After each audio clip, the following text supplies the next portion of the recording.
G'day, mate. 40 here. Welcome to the party. Welcome to the inner party. So we've got this professor of feminism, Zoe Strimpel, and she just published an essay on why are young men so scared of sex. So is it that young men are just scared of sex, or is it that they are scared of sex with Zoe Strimpel? There should have been a real generational continuity with Me Too, because it was at its core about the personal and the political. The idea that women's rights is not just about legislation, it's about what happens to women's bodies on a day-to-day basis, what happens at the bus stop, what happens at home, what happens at work. And in that way, it was sort of seen as sort of a child of the 1970s women's liberation, whose rallying cry was the personal is the political.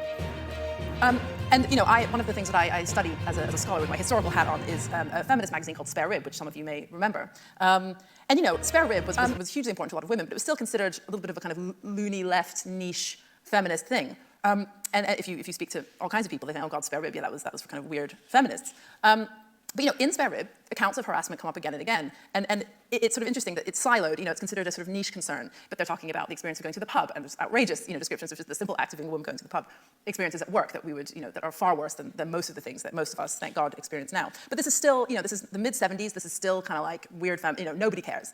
Another source that I've studied a lot is definitely not a feminist magazine. It's another magazine called Singles Magazine, and it's for single people, and it ran from the 70s through to the 90s. And it was sort of catered to sort of single, quite angry, small c conservative men, actually, and women, but there were a lot of sort of male readers in this community. And there would be kind of one very memorable reader, a woman, wrote in saying, in detail, these absolutely horrendous experiences of being kind of assaulted at the Victoria and Albert Museum, yelled at for not going to bed with someone who bought her 2 martinis, or so on, really kind of outrageous. And the response to her, the magazine intervened and said to her, stop being so shrill and ridiculous, you're kind of, so silly, what do you expect, kind of thing. So that's Okay, so we're talking Zoe Strimpel here, professor of feminism, and the Drudge Report linked her essay today that has the title, Why Are Young Men So Scared of Sex? She claims that sexting has taken the place of sex. And what strikes me about this essay is that there is zero consideration here that maybe the young men are reacting to her. Maybe it's not just something generational with young men in general. Does she even consider that young men may simply not be that much into her? And what's striking is that she doesn't seem to have any self-awareness. So she writes, I am tired. Okay, so you're tired.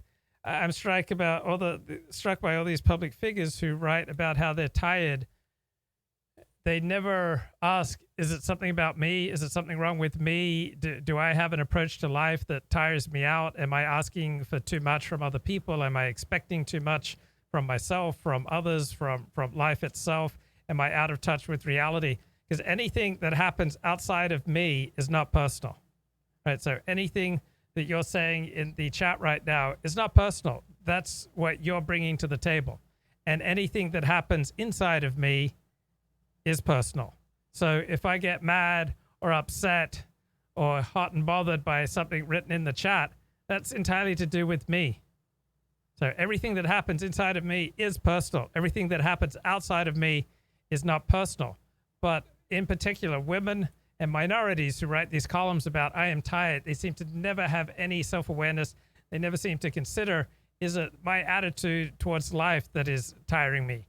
Do I need to lose weight so that I get a better night's sleep?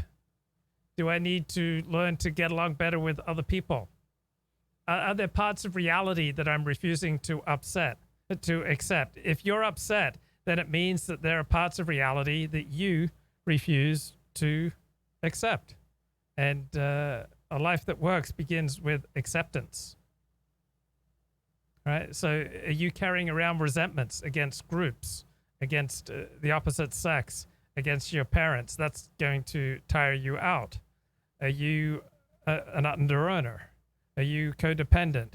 Are you a sex and love addict? Do you have some kind of addiction going on that might be tiring you out?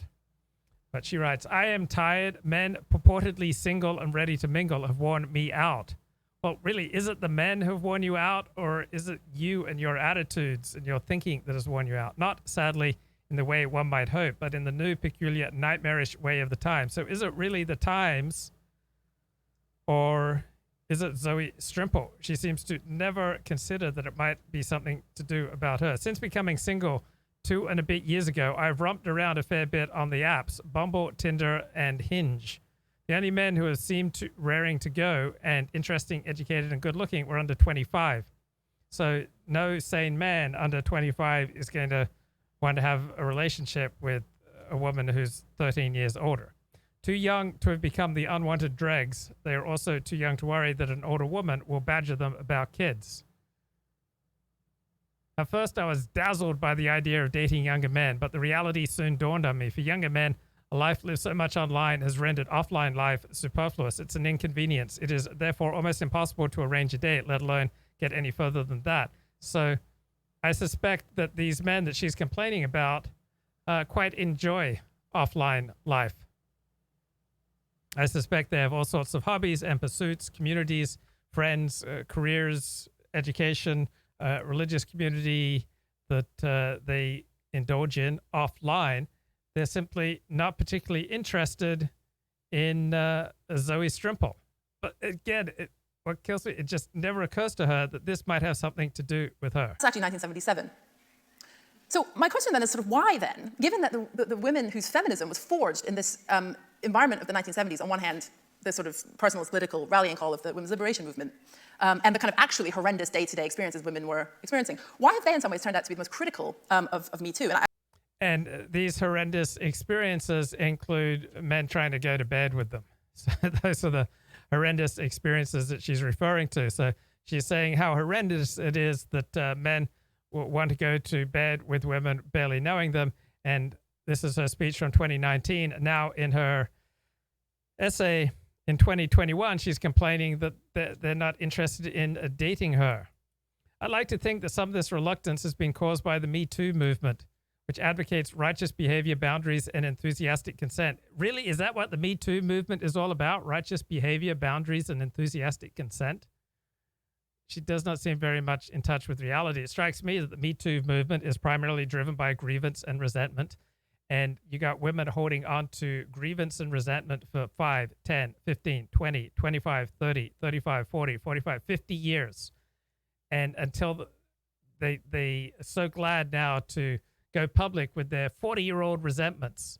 Now, I don't think carrying around a resentment over unwanted sex from 45 years ago is really a healthy way of living life. It sounds a very tiring way of living life.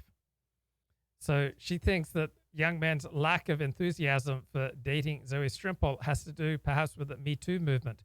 With so much to get wrong, maybe it's easier to keep your distance. Now, I do think that when you increase the price of any activity, holding everything else ceteris paribus, holding everything else equal, you'll probably get a little less of that activity. So on the margins, I think men are a little less interested in engaging in promiscuous sex, meaning men with something to lose, middle-class men and above who notice that sexual norms have changed. Yeah, I expect they're just a little more reluctant to get involved with particularly feminist women, aggrieved women like Zoe Strimpel. But I think this primarily is not to do with her being a feminist. It's just that she's 38, and I just don't understand any 25-year-old man who'd be interested in more than a random hookup if he can't do any better. Reality feels more craven. So, craven, what the heck does that mean? Contemptibly lacking in courage or cowardly. Well, I think they'd be quite courageous if she was hot and if she was the type of woman that they were interested in. I just don't think I don't think they're just going to be particularly courageous or driven. Where's the incentive for these young men, 10, 13, 15 years younger than her, to go after her? No, I'm not the type of bloke who just stampedes right to the clitoris. I am a 19th century Victorian gentleman. Why are men so scared, Mr. Ford? I don't think men are so scared. Some men are scared, but if men are scared, then it's not primarily about the outside world. It's primarily about various dysfunctions that are going on inside of them. Yeah, the chat says she's dependent on men going hogging. For me, one of the, this generational clash has emerged as the single kind of most interesting theme. And I think, actually, we saw that in France as well, which I'll return to. So just to kind of move to what these critiques were. Older feminists who came of age in the 70s, some took the stance that this was not actual feminism. Me Too wasn't really politics. It was sort of a weakened, kind of pushing a sort of weakened, victimized form of womanhood, which was about sort of deferred complaint. And Germaine Greer, who I'll get to in a sec, she even said that the Who would not want to date this woman and talk about Germaine Greer and the finer points of feminism? Sounds just so alluring. Right, the reality feels more craven. That means cowardly. Time after time, a conversation will start, move to WhatsApp, and go one of three ways. One is simply that the conversation grinds abruptly to a halt. All right, so I don't think many young men are going to be particularly into her. Another is a series of questions demanding answers too detailed and tiresome for tapping out on a phone to a stranger, far more suited to discussing over a drink. So some people, I know I want to get to know the person before I bother meeting them up for a drink. I mean, meeting someone for a drink can easily run you $60, and not to mention the commitment of your time. So I'd want to know if we had enough in common, meaning principally, is this someone who's an Orthodox Jew? These conversations, messages veer from requests for info on what you did on the weekend to requests for your life story. So in every interaction, there's usually someone in a superior position and someone in a subordinate position. And so if you want to continue to interact with someone who is in a superior position to you, you need to carry on that interaction on their terms. Without the prospect of a drink, the conversation then dies. Well, it dies for you because they're not that into you, or they hang forever in the ether. On Christmas Day, no fewer than 8 20-something men got in touch. Most of the men I had met on dating apps. I'd only met 3. The rest had been kicking around in my DMs for up to a year, and they seemed suddenly keen for a chat. The third path is sexting. This is the most depressing and fast becoming the most uncontrollable and ubiquitous aspect of dating young men. Well, it depends on the quality of the young men that you're dating. So you're dealing, I think, Zoe, with the dregs. In the last few months, 6 promising connections with men under 30, all of them well-educated and seemingly polite, degenerated quickly before meetings that never took place, first into references to sex, then to requests for information on what I like, and then to an unstoppable slew of messages about what they'd like to do to me, what they'd like me to do to them, the current status of their body parts, and then incessant voice notes, body part pictures, and requests for pictures of me. It is inane, tiring, and completely pointless. Well, this has to do with who you are. Margarita, who I interviewed a couple of weeks ago, she does not have these experiences. This is something that Zoe Strimpel gets because men, I assume, they're just not that into her. And so if they're going to have an interaction, it has to get to sex very quickly because they have no interest in more than sex with Zoe Strimpel. Why would a 25-year-old educated young man have any interest, any romantic, sustained interest in Zoe Strimpel? Sexting has taken the place of sex. No, sexting has taken the place of sex for men younger than you who are interacting with you. If they see that you are particularly willing, they see that you're particularly eager, that you're willing to put out very quickly just over WhatsApp, that's the only thing that's going to sustain their attention. This may be because sex itself has become such a vexed operation even for 24-year-olds. No, they're just not that into you. They have hang-ups to do with boundaries. They make confessions about the porn-induced dysfunction. Why do they crumble when condoms come into the equation? One character for 29-year-old, a fledgling actor who'd been in touch for a year, swore he was at my beck and call for all needs. This is just things that men say. It doesn't mean that it's real. But when finally summoned, he was entirely unresponsive. I'll be horny next week, he promised, as I suggested he go home so I could do some work. The reality is that what young men really want these days is not action but talk, not sex but smut. This may be dismaying to oldies like me, but it is fast becoming the new normal. I don't think it's the new normal at all. It never occurs to this woman that their blasé reactions, that their disdainful, uncouth reactions are overwhelmingly about her, not about this generation. Some of them of Harvey Weinstein had sort of asked for it by almost, it was almost a contract that they'd entered into, and then 20 years later or whatever complaining. I mean, that, you know, she was very against that. So there was something about Me Too that really pissed off some of that 1970s generation, and to me it's something about what counts as politics and political feeling and political causes. So just to now move to Germaine, I don't know, maybe some of you remember in detail what her critiques were, but I think they are interesting because they were received, they were so outrageous, they were seen as being so outrageous. and the other thing to note is that they weren't, she said them in the most outrageous possible way, but they weren't that different from what a number of older academic women from that generation were telling me in private. So she wanted women to kind of take care of the situation then and there. And it was about sort of toughness. So she said she always wanted to see women react immediately when faced with harassment. In the old days, she said, there were movies, like the Carry On comedies, for example, which always had a man leering at women. And the woman always outwitted him. He was a fool. We weren't afraid of him, and we weren't afraid to slap him down. So, and then she said in the Sydney Morning Herald, this now famous interview, which she kind of slightly denied later, but she definitely said all this. What makes it different is when the man has economic power, as Harvey Weinstein has. But then, as I said before, she then said, if you spread your legs because he said, be nice to me and I'll give you a job in a movie, then I'm afraid that's tantamount to consent, and it's too late now to start whinging about that. So I'm very interested in this word whinging. And again, I want to sort of keep that word in the room to consider in relationship to feminism and what emotions are okay to drive feminism. Is what sort of difference between whinging and anger, and then just, that word seemed extremely kind of loaded to me. Especially in light of the fact that one of the most pervasive ideas of generational change now is that the younger generation, or millennials, are kind of snowflakes, that something has kind of happened and young people can no longer handle criticism or sort of life's tough knocks or anything like that. We take offense at nothing. And I actually have to say, I think there is some truth in that critique. Whereas, though, so millennials are snowflakes, the elders are elders. Okay, enough about her. Now I want to make the case against Bitcoin. So I've been aware of Bitcoin for approximately a decade, but I only got stuck into it this week, did some reading on it, and I emerge unimpressed by Bitcoin.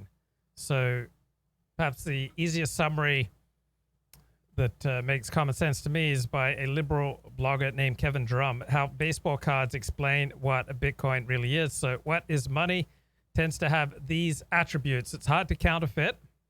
So Bitcoin meets that need. It is stable in value. That's not Bitcoin. Bitcoin is rocketing up and down in value. It is light and easy to carry. Bitcoin meets that. It is widely accepted. Bitcoin does not meet that, and it is 100% liquid. So Bitcoin currently gets close to that. So is Bitcoin money? No. Not really. But it is hard to counterfeit, and it is easy to carry around. So what else shares these attributes of being hard to counterfeit and easy to carry around? So rare stamps and coins and tulips, baseball cards. So Bitcoin really has few of the attributes of money, but all of the attributes of a collectible. So think of it as like a 1952 Mickey Mantle card that's worth more than a 1951 Willie Mays. Both cards are more valuable than, say, a Tom Egan rookie card, which is sort of the Dogecoins of baseball cards. So Bitcoin fans like to insist that it's money, but that's a serious category mistake. It's a genre error. So to criticize Ben Shapiro for being a shallow thinker, you're making a genre error because he's just a talk show host who just pumps out the most conservative opinions possible, even if he knows absolutely nothing about what he's talking about. But that's the genre that he works in, talk show host. He doesn't write thoughtful books. He just knocks off shallow books. So Bitcoin's supposedly strongest selling point, absolute privacy, is mostly a lie because almost all Bitcoin is traded through central exchanges that are regulated by national governments. You don't have to use a central exchange if you have the technical chops to trade it yourself, but that's a pain, and it makes Bitcoin even less money-like than it already was. So don't think of Bitcoin as money. Think of it as like Beanie Babies or Pez dispensers or other collectibles. And after you make this mental adjustment, you're no longer confused about Bitcoin. It's a collectible. It's not a currency. It's a collectible that's got a lot of hype. Maybe it will stay valuable the way that rare stamps and coins have stayed valuable, or maybe like Beanie Babies, it won't. But whatever turns out to be the case, it means nothing profound about the future of money. Bitcoin is just another collectible that will go up and down at the whims of its fans. I thought that was an excellent little summary there on Bitcoin. Here is a debate between Anthony Pompliano and Mike Green on both Bitcoin. For coming and having this conversation on Real Vision Crypto.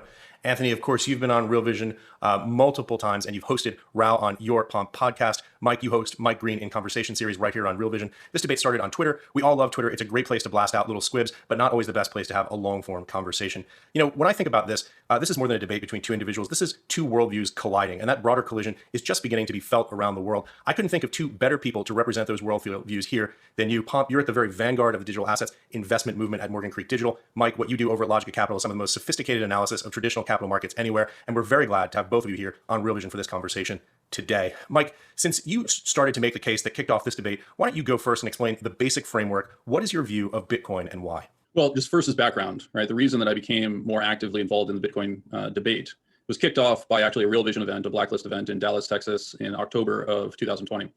I was fortunate to be there and have the opportunity to engage with a number of family offices that were almost uniformly making the observation that they were in the process of replacing gold in their portfolios or reallocating away from gold into Bitcoin. And interestingly, they all used the same terminology, that it was the superior asset. As I began to evaluate that condition and to think about that dynamic, it was important for me to really dig in a professional sense. And as I've indicated elsewhere, I've participated in Bitcoin. I've had involvement with Bitcoin on a personal basis historically. I ultimately have chosen not to do that anymore. And that was a personal choice. As I dug into it on a professional basis, it required a much deeper dive. Once I began to dig into it and to evaluate this claim that Bitcoin was a superior asset, it became very clear to me that that was really totally untrue, that it was an inferior asset relative to gold. So I played around with Bitcoin. Number one, I wanted to make it easier if people wanted to give me money in the form of Bitcoin. I wanted to learn a little bit about it. And I bought some Bitcoin. I held on to it till I made about a 15% profit. Then I sold all out of Bitcoin about 2 months ago. Certainly in terms of the dynamics of why a central bank would choose to hold it. And secondly, it was recognizable as an inferior asset once you actually began to evaluate the claims that are made within the community. I think one of the things that sets my work apart in traditional asset markets is the recognition that a rising price does not tell you something is working, that something is going to be successful. Right? You and I have been recorded where I've used the terminology driving uphill with no brakes.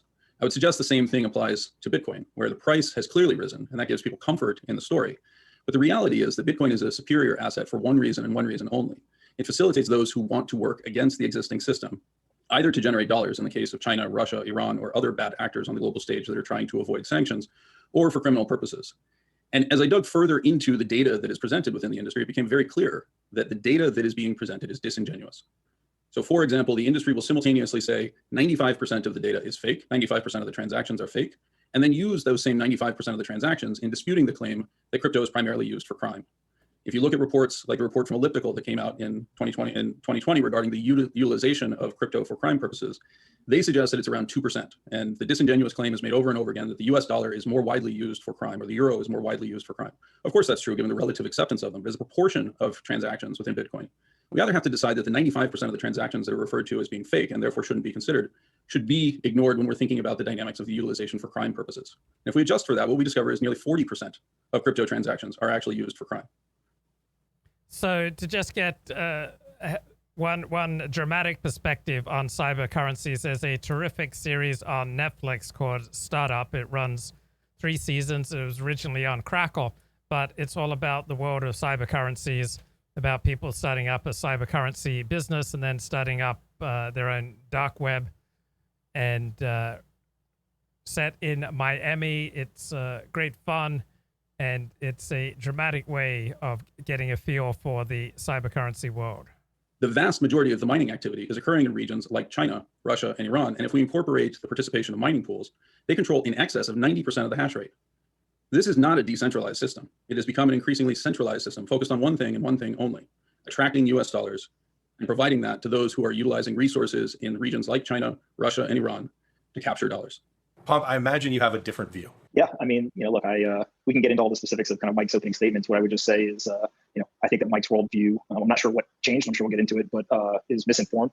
I believe that his position on the asset and on kind of the growth and the market adoption is misinformed. And I think that the argument that he is making, as I'll show, kind of historical context, is absurd. And what we are actually talking about is if Mike's worldview ends up prevailing, we essentially are going to cut the United States off from the future global growth. And I think that it is not only a misinformed worldview, but frankly, it's a very dangerous worldview.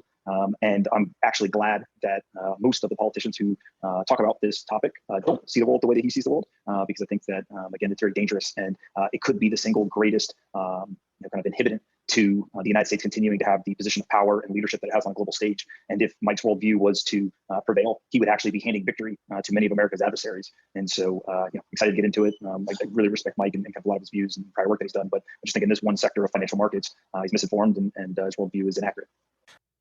Okay, so some Orthodox Jews are modifying their behavior in Los Angeles after a series of attacks on Orthodox Jews because Israel is at war with Hamas in the Middle East. Israel is the Jewish state. And well, after 11 days of over. fighting like that, there's a ceasefire between Israel and terrorist organization Hamas. President Biden is said to react to the news at the White House. Well, that situation has cooled down for now. The conflict over the fighting in the Middle East is heating up in America. New video shows a shocking attack on Jewish diners by what witnesses say is a pro-Palestinian mob.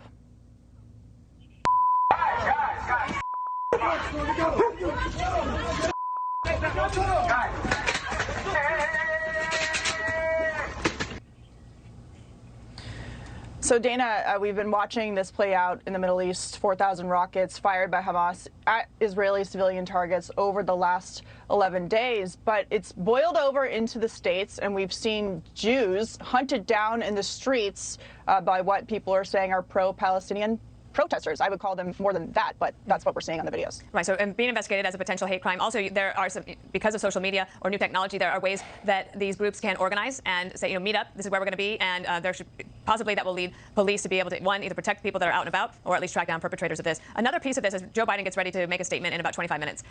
First of all, I don't understand how Hamas has conditions for a ceasefire, right? And I understand that the protection of life is very. So would there be more or less attention paid to these attacks on Jews if they were carried out by the alt-right?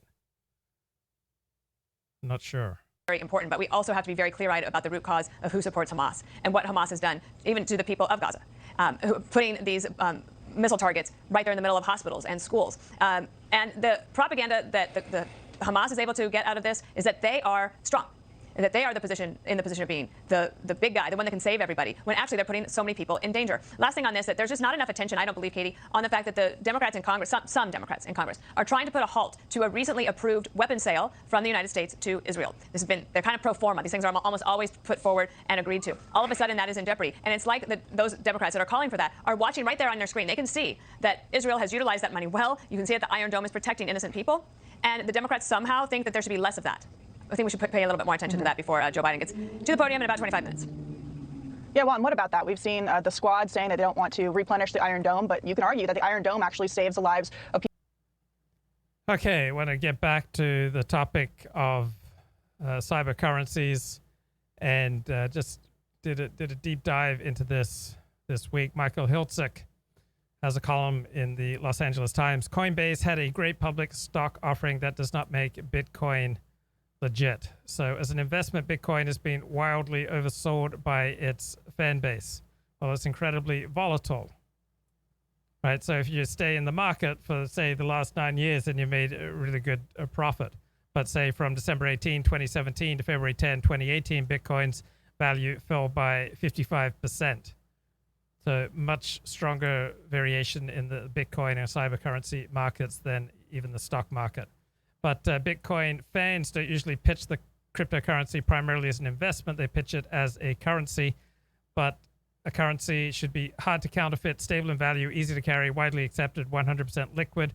Bitcoin fails 3 of those tests. It's not stable in value, it is not widely accepted, and it's not 100% liquid. So the key test that Bitcoin must pass is what we might call the Kenya storefront test. So this derived from Michael's sojourn as a foreign correspondent in Nairobi in the 1980s, when the official exchange rate was about 8 Kenyan shillings to the dollar.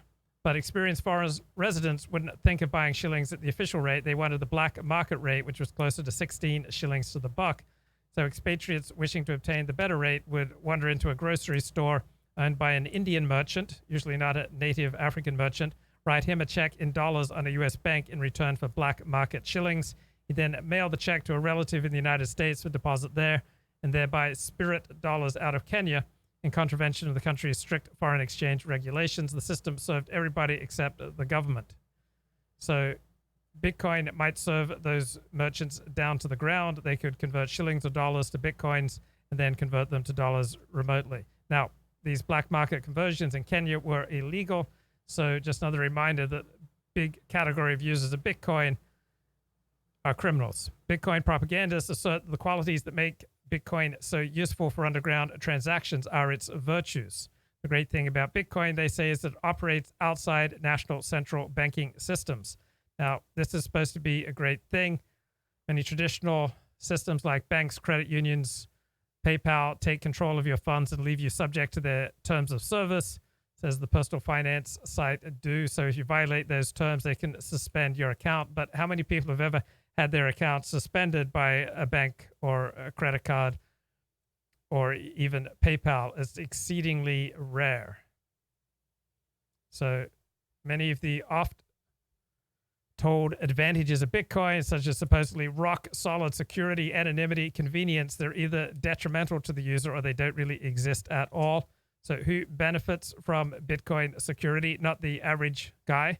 These transactions take place without a regulated intermediary, so no one can rectify a Bitcoin transaction with a counterparty who turns out to be fraudulent. So plenty of people have challenged a credit card bill or a bank payment because they did not receive the goods or the services they've paid for. People have had their credit and debit cards stolen, and the thing that stood between you and the thieves, these intermediaries, banks and credit cards. With Bitcoin, forget it. So there are two keys to securing financial transactions: oversight and an audit trail. Money in your bank account goes astray, the bank's records will show what happened and correct the error. With Bitcoin, there's no oversight, no audit trail. So how is that supposed to be a plus? And the security in Bitcoin does not mean security from loss. So one customer's holdings in Bitcoin, known as Mt. Gox, went astray. At one point, these holdings were estimated at $1 trillion. So often Bitcoin accounts have been hacked by cyber thieves or lost when their owners misplace their access codes, which cannot be replicated. So there's nothing in the Bitcoin universe resembling the FDIC, which protects customers from losses as much as $250,000 or $500,000 if their financial institution fails. As for convenience, as Matt Levine of Bloomberg analyzes, everything I read about Bitcoin storage is utterly exhausting, because there's just so many different ways that people use to try to protect their Bitcoin holdings. So Bitcoin is not a mainstream asset. It's a collectible like baseball cards, a collectible that's gotten a lot of hype. It has no intrinsic value, doesn't even represent a theoretical claim on a national hoard of gold. The United States dollar is backed by the most powerful nation that the world has ever seen, the United States of America. So Bitcoin's worth depends on two factors: the desire of Bitcoin fans to keep buying and holding, and an artificially created scarcity. So Bitcoins are a pain to manage, and there's a lot of hype about Bitcoin, just as there's been hype about other things like Beanie Babies. Doesn't mean that there's real substance there.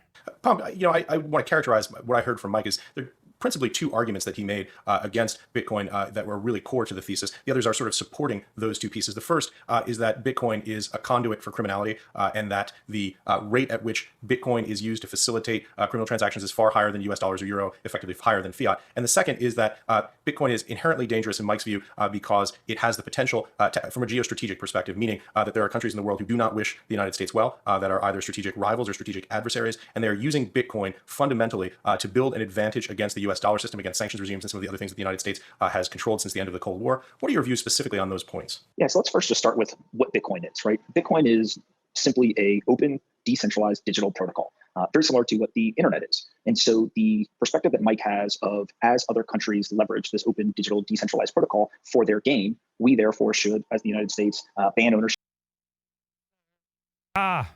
So I just had fun interaction with YouTube. They gave me a strike on my other channel for an excerpt that I uploaded from my May 14 show, where I talked about that study from Harvard University on mail-in voter fraud, anatomy of a disinformation campaign. They said that I violated their spam, deceptive practices, and scams policy, and gave me a strike and removed the content. So I appealed, and within 10 minutes, they reviewed my appeal and they confirmed that my content does not violate our community guidelines. So I've had this experience several times with YouTube. They've given me a strike, I've appealed, and I guess I've probably had about 40-50% success with my various appeals with YouTube.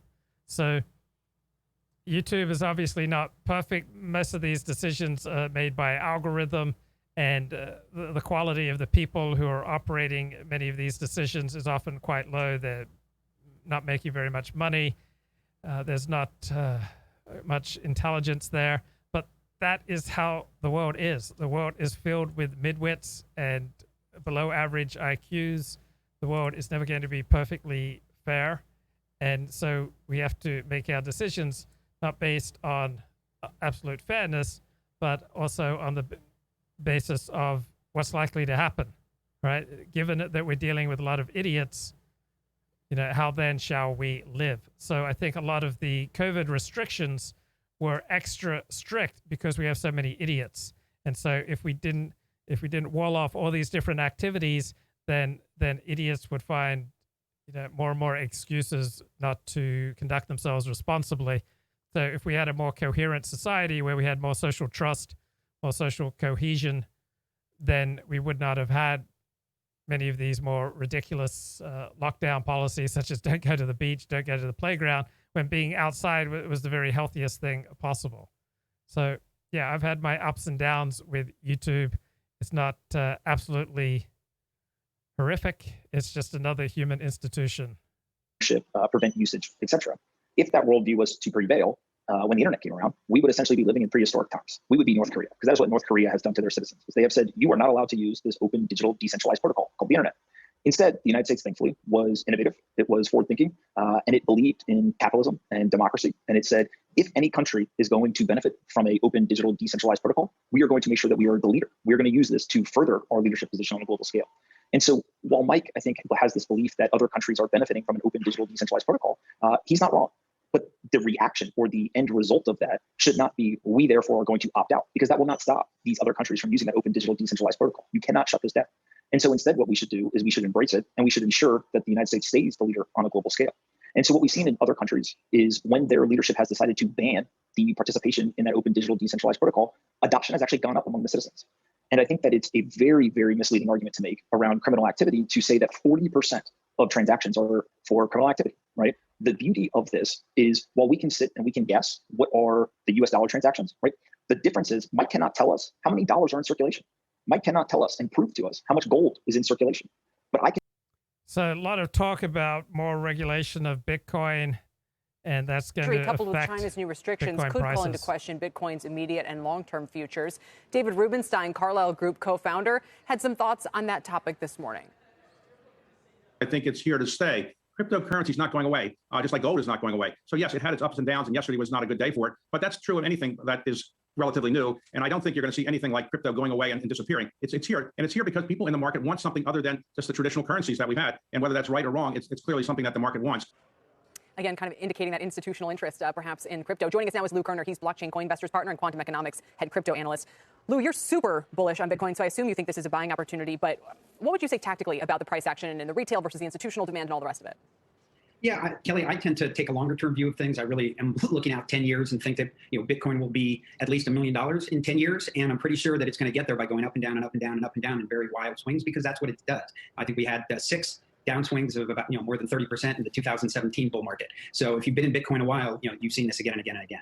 Although I saw your stat about $1 million, Lou, and I was just trying to do some quick math. I mean, you're talking about maybe $25 trillion market cap for Bitcoin if it were ever worth that much. And the whole S&P 500 is only worth like $35 trillion. So basically, the money would have to come out of either the entire S&P 500 or the equivalent size of the whole U.S. economy in order for Bitcoin, and all go into Bitcoin. I mean, is there enough liquidity to support prices anything close to those levels, let alone where we are now? Well, my guess is, the U.S. Treasury is going to print that up in between now and then. So they're creating massive amounts of liquidity. And from a very macro perspective, I'm getting to that $1 million figure, assume that it's going to get half of the store of value market, which is 10 trillion today. And I think that market's going to grow to 40 trillion over the next 10 years, because it's not that Bitcoin is a little bit better store of value than gold. It's 10x, 100x better. And when you get new things that are that much better, the markets tend to grow dramatically. Why is it that much better than gold as a store of value? And why, if it is so volatile, is it a store of value at all? That's a fair question about the volatility. If you look in, to minute by minute, day by day, it's tremendously volatile. If you look at it and you telescope out, over any 2 to 3 year period, nobody's ever lost Bitcoin who's held onto it for more than 3 years. So if you telescope out, it's actually not volatile. It really goes in one direction, and that's up. And I apologize. What was the other question? No, that was it. I mean, that was basically my question. I suppose another question I have would be for a retail investor, and retail investors are very interested in this. I just got off a phone call with a very educated business school professor who asked me, what about Bitcoin? And I fumbled around with my answer. If I were interested in investing in it, what percentage of my portfolio is a fair and safe amount to put in it if I'm an ordinary mid-career?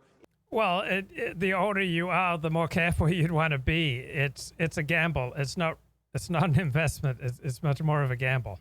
Individual family person. Sure. Well, I think that depends on what your risk tolerance is.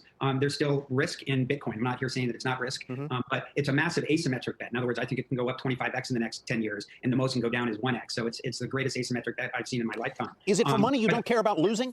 Or is it for money that is kind of your flyer money, your mad money, as Jim Cramer might call it? Well, I think it depends on who you are. I think if you're very risk averse, having 1% in is probably a good amount. And if you're more aggressive, having 10% in, I think would probably be a lot. For people who don't really understand it so much, for people like myself who have very deep conviction about it, I have more than 50% of my wealth tied up. But I'm looking out, long term, and I buy Bitcoin every single day. So from my perspective, when it goes down like it's going down today and has been going down, well, not today, but it went down I think 9 straight days. That just meant for me, I was buying it cheaper and cheaper. Okay, here's a live stream on the topic. From the ERC network to the Matic network, but do we have to do exactly that for every other ERC20 coin that we want to swap on there? Yeah, the ones that they don't have every other. So, like the altcoins are small, maybe keep them and let the dip ride. What's up, man? Man, I don't know if I misheard you or not, but did you just say we're going to sell all of our crypto? No, I did not say that. Oh, okay, man. I said we're going to make a decision. That's all I said. That might be one. Okay, man. All right, man. It's all good, man. I get it, though. 1,000 people are watching this live stream. They hit like 3,100 or something like that. Hey, where's the record button again? All right, recording this computer. Oh, let's not do that. Let's stop recording. It's recording. There it is. Okay. Over here, figuring out how to record. It's a really good sign. And if we reject below it, then it's probably smarter to take some money off the table and hedge against risk, and just see if we can buy back in again if we have to. Yeah, it's just risk versus reward. That's it. The risk is much higher now. That's it. Yep. Hey, Alex, when you made the sell call the other day, you were talking about selling into cash, right? We're new, but we just joined today, so we're just wondering, like, when you're making sell calls, you're selling into cash, right? And then buying low? Yeah. So what I usually do is I'll either say the specific or I'll refer you to my Xerion. You can clearly see my transaction history. And in that case, yes, everybody sells to stable coins. So 950 people are watching this stream live. How can it be stable wrong? Coins or cash? Same thing. USD. USDC. Which is like a stable coin. Okay, got you. Or USD? Good question. That's what's cheap. When is it pumping? It's not really an altcoin question at this point. It's a Bitcoin, Ethereum, total market capitalization question. Sheep will pump when they pump.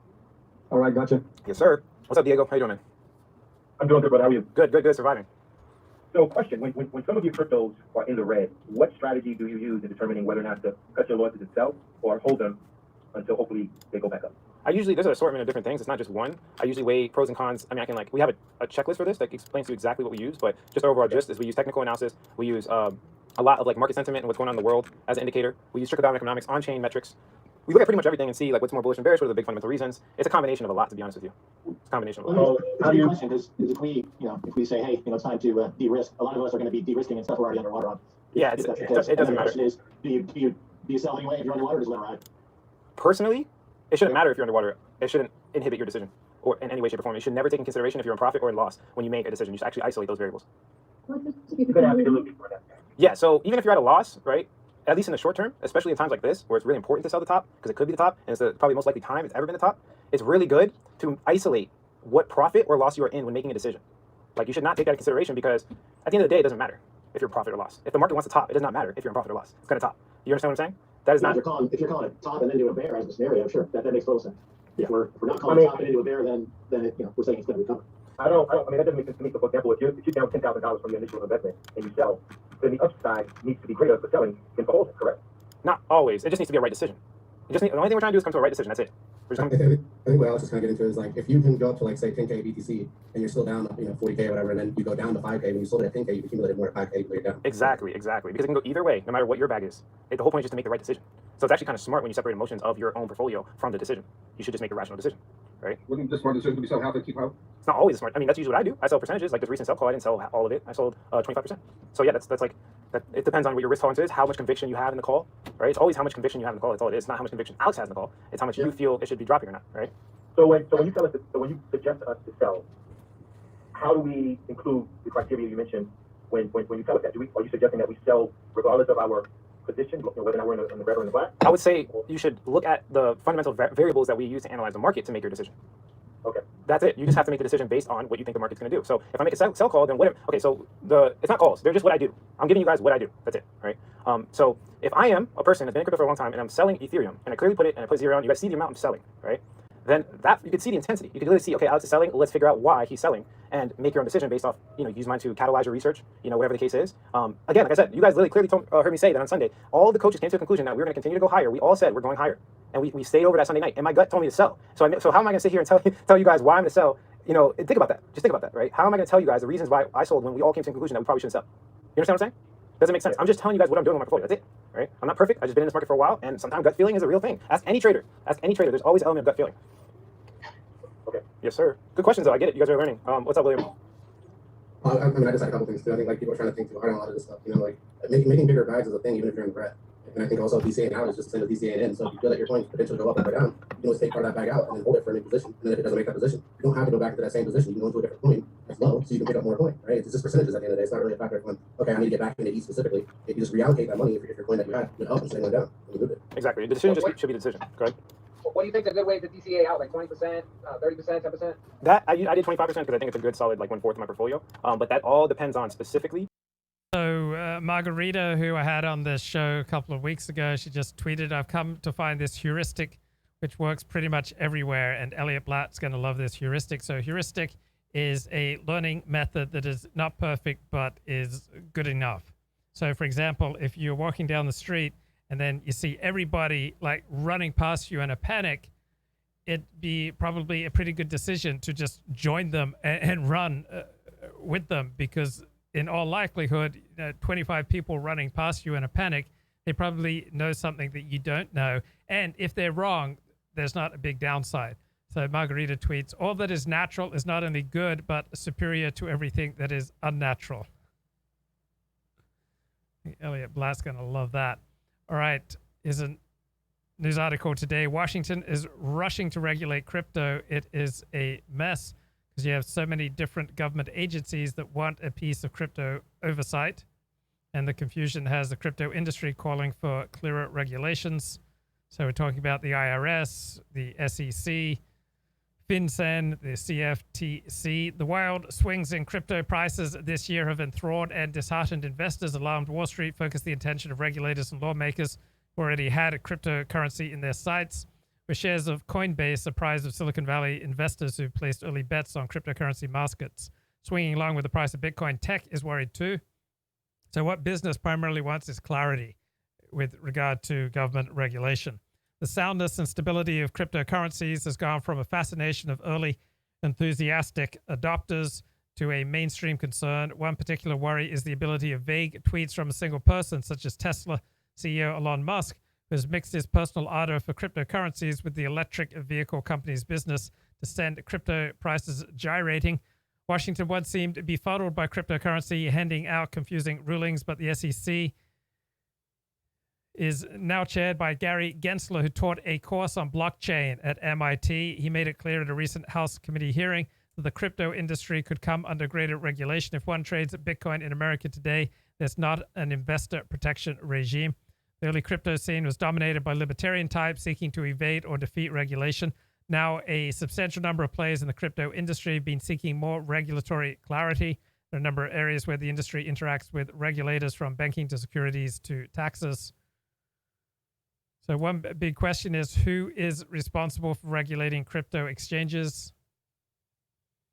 So government regulators quite concerned about manipulation by people like Elon Musk. How do you regulate crypto exchanges? Currently, crypto exchanges have no overarching regulation as equity markets do. Coinbase is registered in most states with a money transmitter license, but not as an exchange. So there's just various patchwork frameworks designed to keep customers' money secure and guard against money laundering, but they will not prevent price manipulation.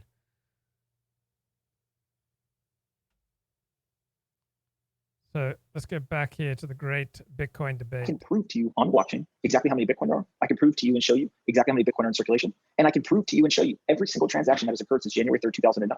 Mike cannot do that for gold, and he cannot do that for dollars. And so the whole argument of 95% of transactions are illegitimate or fake, he's talking about the exchange traded volume.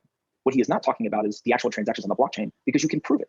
And that is the divergence of our worldviews, right? Many of the issues, I believe, in the legacy financial world, in the macro system, Mike and I probably actually agree on. And I actually think we agree on many of the solutions, from the sense of he holds gold and I hold Bitcoin. Those two things are very similar. They're both sound money principled assets.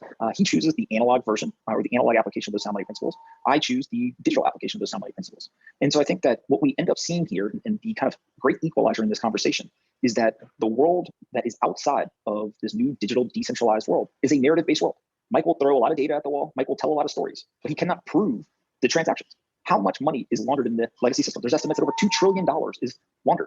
The global money supply would put that at a higher percentage than what is estimated to be the illicit transactions in the Bitcoin system. The difference is I can prove, I can show every single transaction. He can't do that for dollars. And so the narrative-based world is going to be disrupted and is actively being disrupted. Okay, so another journalist has been fired for being on the wrong side of the Israel matter.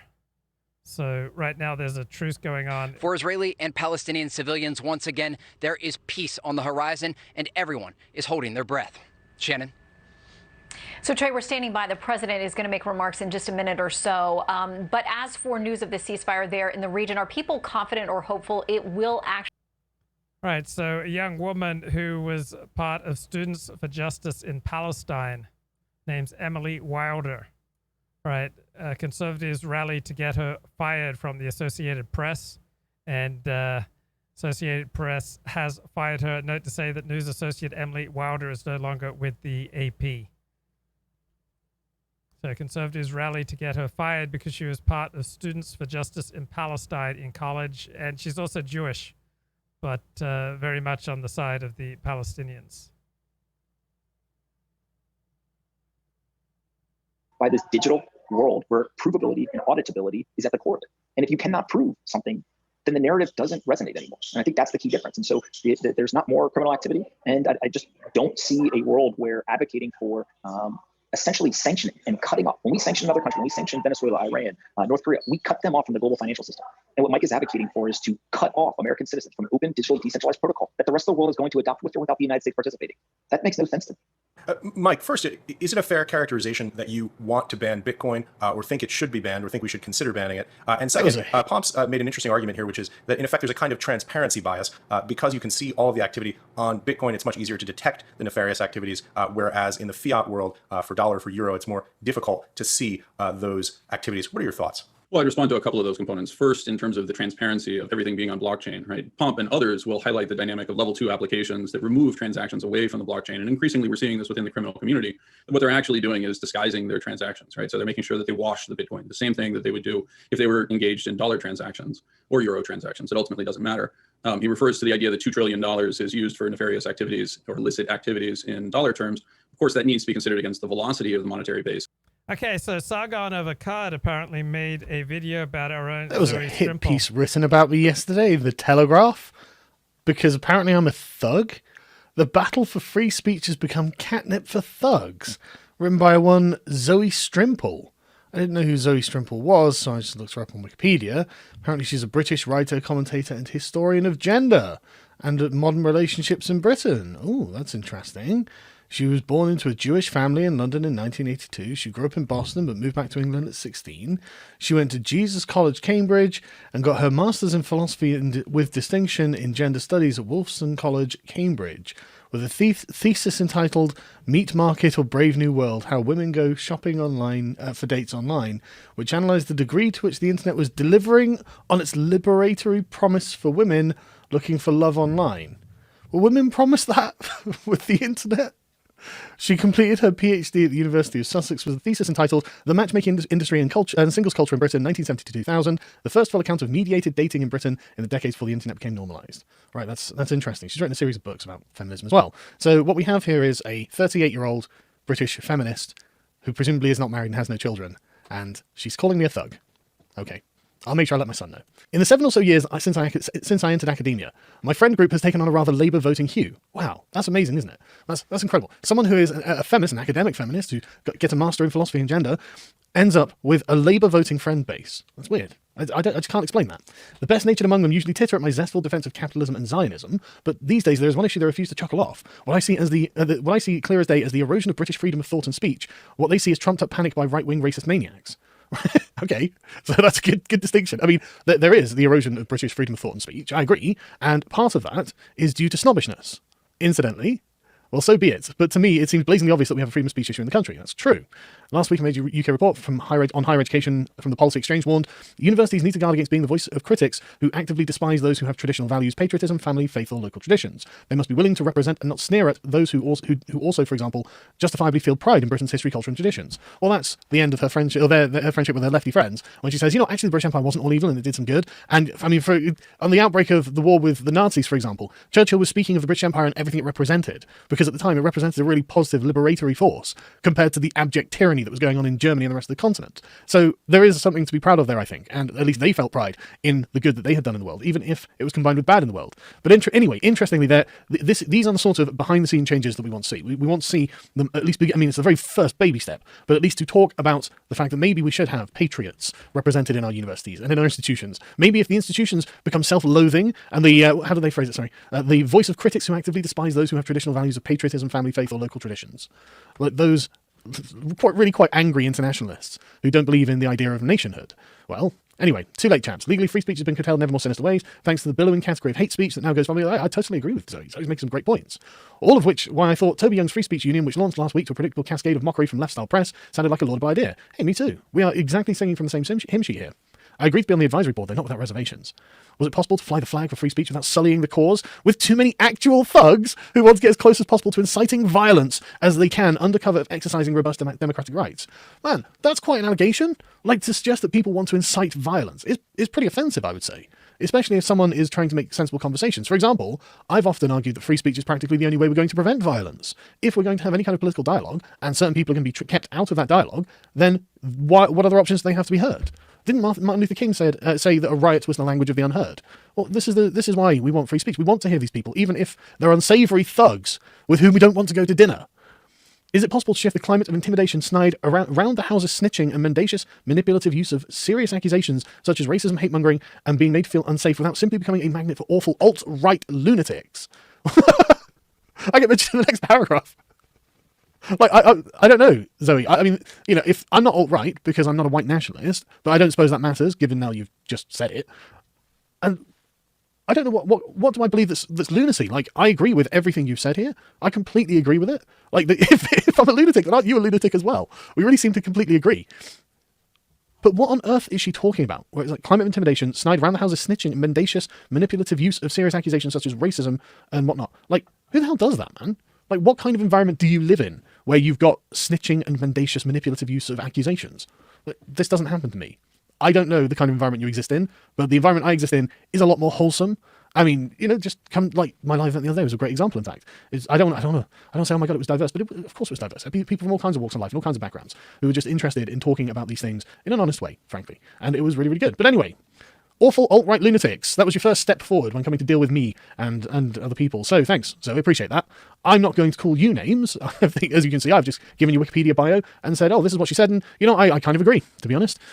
I am pessimistic. The cause of free speech, newly prominent for you, but for the rest of us who have been persecuted for political opinions or just jokes that they've made on the internet, you know how these things go, Zoe. This isn't a new battle. This is an old battle. And in fact, it could be a very old battle it depends on how you want to frame it. But anyway, this now offers an easy way for thugs to try and get away with it. Why are we ascribing bad intent to anyone? Like, who are you talking about?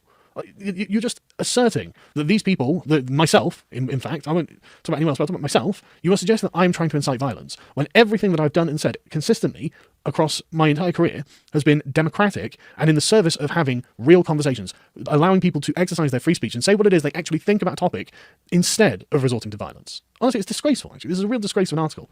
I mean, I'll leave a link in the description. I'm sure people can complain if they want to complain, because this is a terrible way to characterize anyone. This is horrible. Like, this is exactly the sort of thing I was talking about in my speech at the Hearts of Oak launch. It's this kind of, like, just calling people names. Like, you don't know anything about me, clearly. Why don't you just stop, rather than making yourself look like an ill-informed fool? It's really annoying.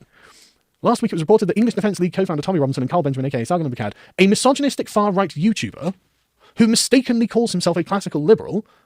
I'm the one who popularised calling yourself classical liberal, because I am a classical liberal. I'm very much a Lockean liberal in almost all regards. So don't give me this crap about me mistakenly calling myself anything. I know my belief system. You clearly don't. You have nothing but slurs. Why would you even feel... I mean, the Telegraph is meant to be a conservative newspaper. She's meant to be writing from the conservative point of view, and yet she's a feminist who obsessively studies gender. So, I mean, all I'm saying is, watch out, conservatives. This is what your new conservatism is going to look like if you let it. They're launching a new, you guessed it, free speech group called Populist Alliance. It's called Hearts of Oak, actually, that rails against the woke, progressive, Anglophobic elite and is an alliance of free speech activists. Well, what's wrong with that? You sound like you should be 100% on board with that, given your setup to get to this point. This brand of free speech activism is the worst kind of blokish. Nobody cares. You know what, right? I'm actually willing to concede that maybe it is kind of blokish. A lot of women are into it, apparently, but maybe it is kind of blokish. But on the flip side of that coin, this kind of effete, hyper-feminized, snooty, snobbish, name-calling sort of free speech defense is kind of womanish, isn't it? Benjamin has made such observations as feminism has become a first-world female supremacy movement. Yeah? Stan, what am I supposed to say? How is it not? It's a movement that believes that women are being held down by men. Women, a class, men, a class. And therefore all men are the problem, and masculinity needs to be attacked, the family structure needs to be attacked. The very idea of men failing is actually baked into the proposition. They need men to fail in order for women to succeed because they really do see it as a zero-sum game. It is a clash of classes in their mind. Therefore, it is 100% a female supremacy movement. I don't know why you would think that would be an unpalatable observation. And I don't know why you would think that people wouldn't agree with me, because people have seen feminism in action. It looks like man-hatred. And it looks like man-hatred because they believe that men as a class are oppressing women as a class. And I'm guessing that that's something you believe as well. But I'm plenty more unprintable than that. I love the idea that feminism now is like Islam. Oh, well, what they're doing just isn't real feminism. I've got the real feminism. Feminism is just a set of ideas. It's totally up for critique. And I don't see why you would think that any of my critiques of feminism are unprintable. I mean, literally, I've had hundreds of millions of views on my channel over the years, probably closing 500 million views.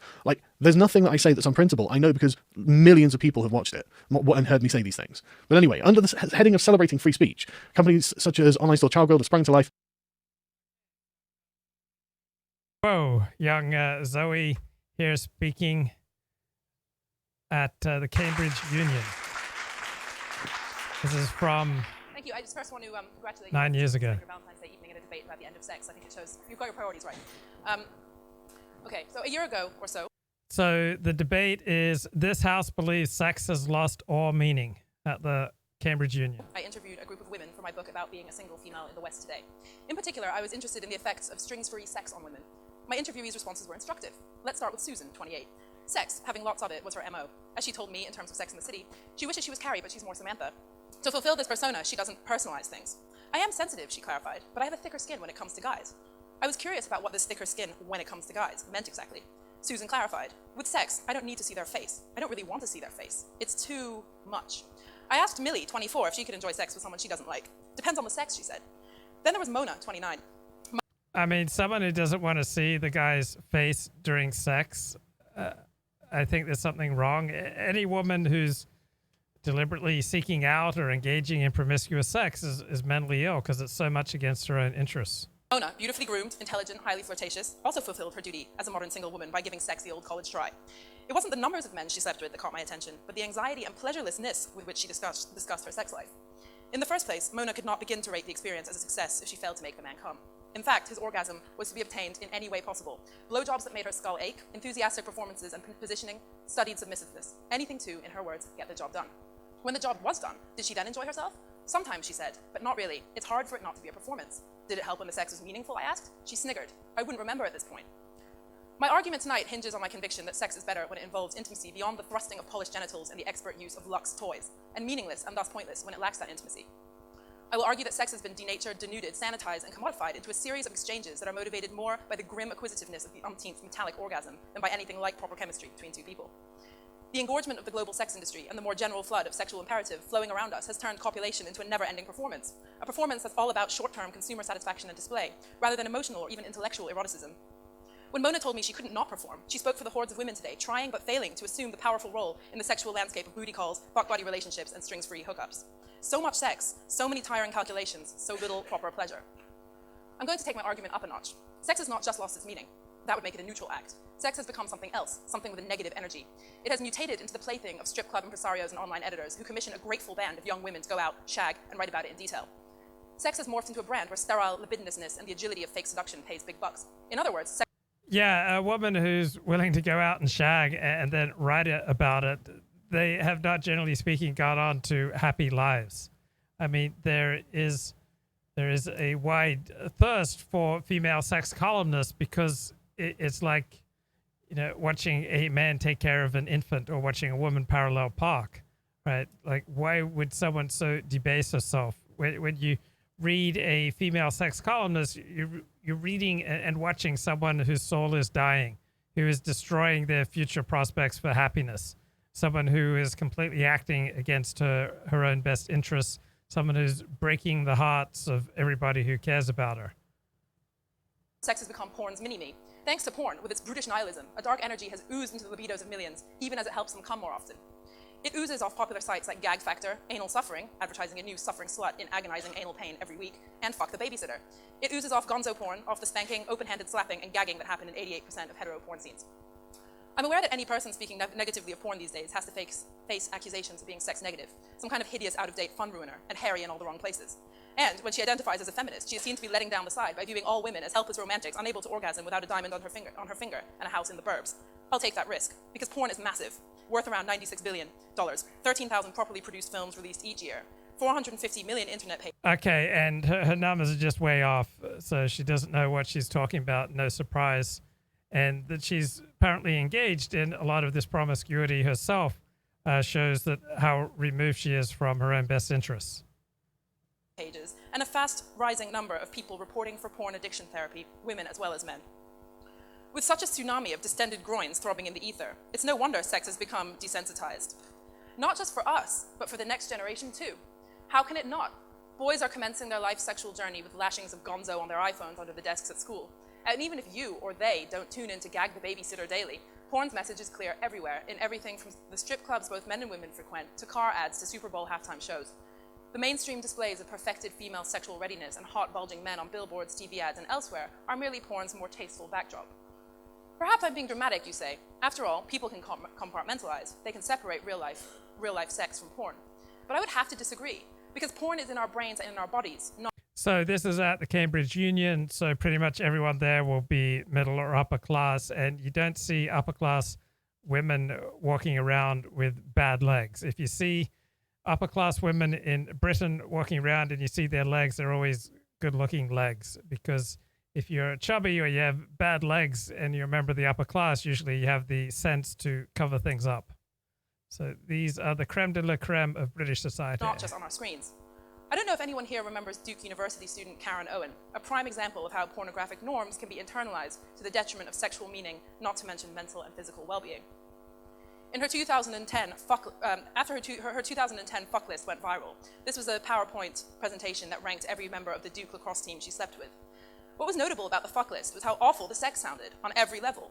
Mostly the guys would take her home when she was too wasted to resist. Often she'd pass out.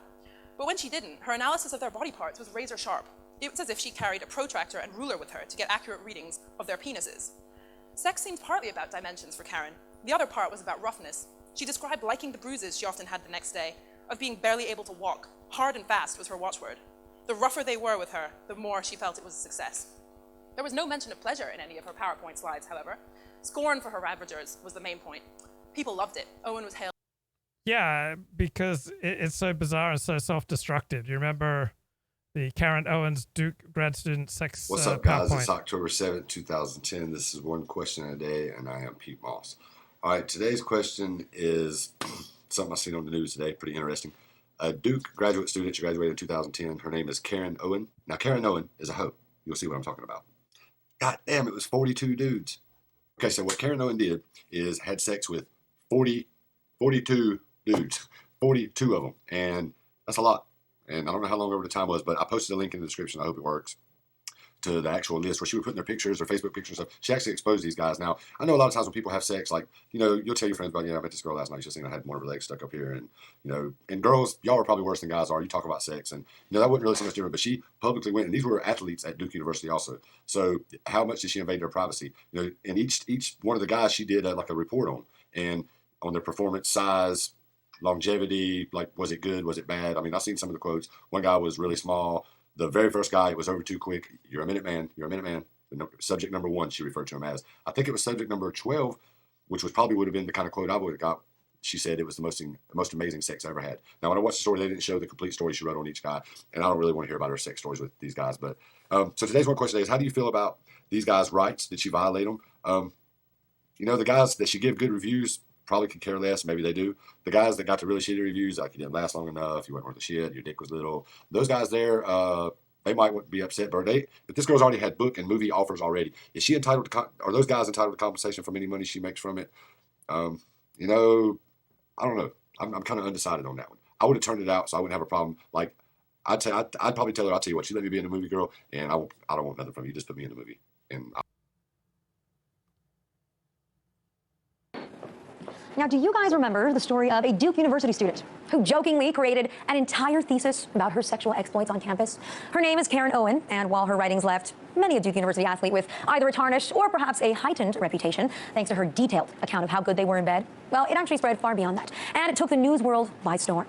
Why would she do such a thing? Is she a slut? Is she just like every other female college student? Are the men the victims? Who leaked it? Does this show how nothing is private on the internet anymore? There were millions of questions being asked, and it seems like some of the Duke faculty, well, they've decided to make her entire story an educational matter. And in a letter sent out to history majors at Duke, they're now invited to a forum to discuss the historical perspectives on Karen Owen's sex list. And I'm not making that up either. The letter even says that the idea simply is that Karen Owen isn't a person in a vacuum, but rather someone within a particular historical context, subject to all the contingencies and forces of her time and place. And the students and the faculty of the forum, well, they're going to figure out exactly what those contingencies and those forces are. But I think the real question here is, are they overblowing this? Or is Karen Owen a true creation of the forces of our time? Well, joining me from Detroit to discuss it is Text from Last Night co-founder Ben Bader. Ben, nice to have you on the show again.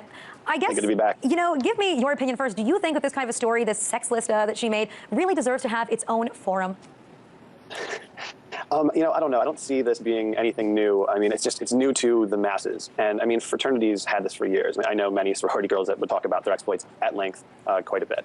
And, you know, I don't see this as being something that's like a brand new, shocking discovery to anybody. People have sex, people talk about it. She just did it in a little bit more of an analytical way, if you can say, getting a major in DTF, analytical endeavor.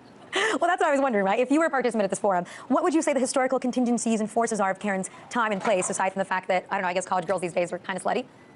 I guess it was more of a thing of being at the right place at the right time for something like this to turn a series of you know, somewhat calculated, albeit drunken events into something that could be, I don't know, a book, a TV deal. I mean, I know she's working on some of these things, or at least in theory she is. And it's kind of one of those ideas of like, we're living in a really strange time where, you know, pushing send isn't really by any means the only time send will be pushed. And things can be shared so easily, and you know, something like this can happen completely by accident, and you know, sometimes it's going to be looked over, and sometimes it's going to get, you know, a lot of traction and actually be quite entertaining, and you know, hopefully she is able to make something out of it.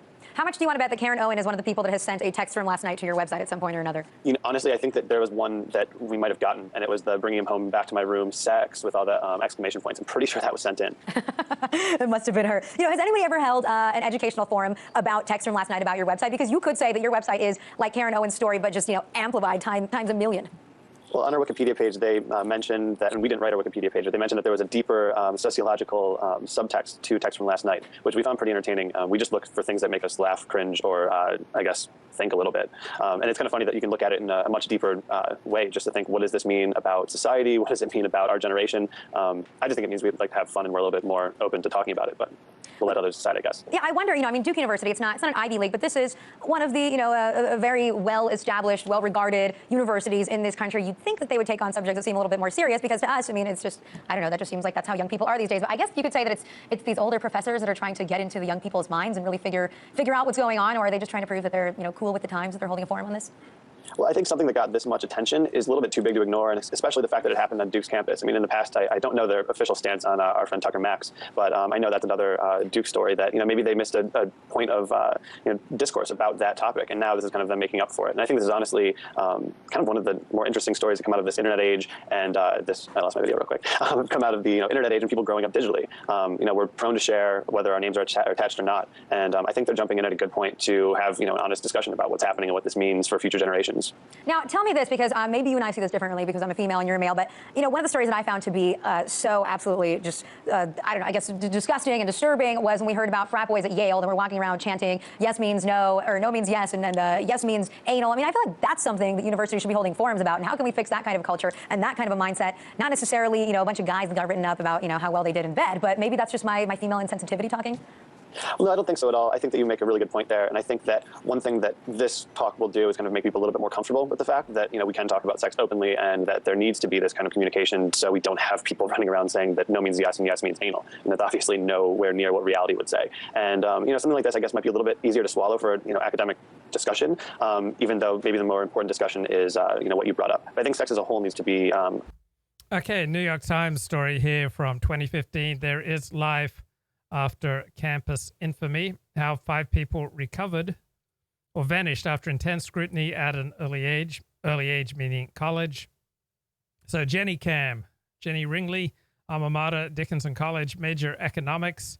So in 1996, Miss Ringley, then 19, stumbled upon a new technology known as the webcam. She began exploring its possibilities. She accidentally innovated an entirely new genre of entertainment, one in which ordinary people broadcast their lives to a captive audience of strangers. She kept Jenny Can going even after she graduated. By 1998, she was a full-fledged media darling. Her fan base grew, so did commentary on her personal life. The Washington Post declared her an amoral man-trapper. 2003, she shut down the site, vanished from the internet. She did even nude and sexual stuff on her cam. She's done a few interviews in the intervening years, notably a 2014 interview with the podcast Reply All, but she has largely shunned public attention. Then there's Lena Chen, alma mater, Harvard University, major sociology. She began blogging about her sex life, Sex in the Ivy, in the summer of 2006, right before the start of her sophomore year at Harvard. She soon found herself a celebrity. In 2008, an ex-boyfriend published naked photos of her online. After the leak, she took a year off from college to attend to her mental health. She was plagued by a stalker. 2013, she left Boston, started a new life in Berlin. She adopted a new name. She stopped telling people about her past. She abandoned her writing career, started working as a nude model for artists and photographers. It was really liberating at the beginning. So all sorts of things, most things that feel really liberating at the beginning eventually become a suffocating straitjacket. Eventually, a paranoia familiar from her college days returned, including a fantasy she was being followed by government agents. She said goodbye to her alter ego. And great news, she's been able to fully process and move on from her days as the Harvard harlot. She now spends her days curating art shows and helping other women heal from trauma. So it does not sound like she's married with children. And there's Elisa Schwartz from Yale University, major art and English. So she embarked on a months-long performance art project during which she said she inseminated herself with semen donated by men she termed fabricators, then triggered menstruant or miscarriage with some herb. She intended her project to be an exploration of the female reproductive system and a commentary on the art world's gender dynamics. So interest in Miss Schwartz's abortion art died down shortly after the Yale administration released a statement dismissing her project as a creative fiction. She graduated from Yale a few weeks after captivating the blogosphere. She believes the attention hurt her chances of finding an internship. So there's a big class difference here. Upper class and lower class, generally speaking, want to avoid fame. The middle class tends to pursue fame. She was a daughter of immigrants. She was admitted into a PhD program at New York University. And she has continued to produce art. She did one piece, How Does It Feel to Be a Fiction? Some of us live as fake news, she says. And there's Karen Owen, alma mater, Duke University, major history. So she did her senior honors thesis in education beyond the classroom, excelling in the realm of horizontal academics. At the end of her time at Duke, Miss Owen decided to pass on some of her accumulated wisdom in the form of a thesis, recounting and ranking her sexual partners during her years as a student. Though Miss Owen intended the document to be a private joke shared with a handful of friends, it traveled widely. The document was published on Jezebel and Deadspin. Never interested in courting public attention, she sought to disappear entirely. Agents and editors reached out with promises of book deals. People envisioned her as a female counterpart to Tucker Max. She turned them all down. Her social media presence disappeared. Caitlin Flanagan at The Atlantic portrayed her as an example of everything wrong with college party culture, but she was nowhere to be found. She declined to be interviewed for this article. Then there was Emma Solkowitz, alma mater, Columbia University, major art, the mattress girl. So she uses non-binary honorifics and pronouns. She accused a fellow student of sexual assault, and then she expressed her frustration with Columbia's response to her complaint by debuting Mattress Performance Carry That Weight in the fall of 2014. So she's often referred to by the moniker Mattress Girl. She was held up as a symbol of the modern anti-sexual assault movement. After graduation, she struggled to carry around the new burden of an outsized reputation. She made an 8-minute sexually explicit video purporting to recreate the night of her assault in vivid, excruciating detail. And she's become friendly with people on the dissident right. And she's kept churning out the art. I believe she has at least one parent who's a psychiatrist. All right, here's Zoe. As a true woman of her era. Another example of porn's reach into real life. I was at a party the other month, a wedding party in fact. A lawyer, a guy I remember from a few years ago being clear-eyed and upbeat, cornered me drunkenly. He wanted to tell me how he broke up with his long-term girlfriend and several after her because he stopped feeling anything. In particular, the sex. I got bored of her pussy, he told me, and the next ones. I asked him why he thought that had happened. Porn, he said. Porn has ruined sex for me, he said, nearly in tears, his beer sloshing dangerously. This sorry encounter brought to my mind a bit of wisdom the feminist Naomi Wolf wrote in a New York Magazine article a little while back. It was a write-up of various interviews she had conducted with young men and women on college campuses about what porn had done for their relationships. Mostly, when I ask about loneliness, a deep, sad silence descends on audiences of young men and young women alike, wrote Wolf. They know they are lonely together, even when conjoined, and that this imagery is a big part of that loneliness. What they don't know is how to get out, how to find each other again erotically, face to face. And that is because it is unbelievably hard to undo porn's work. As one woman I know put it, I had to spend years undoing the work of the video clips my partner's had in his head for a decade.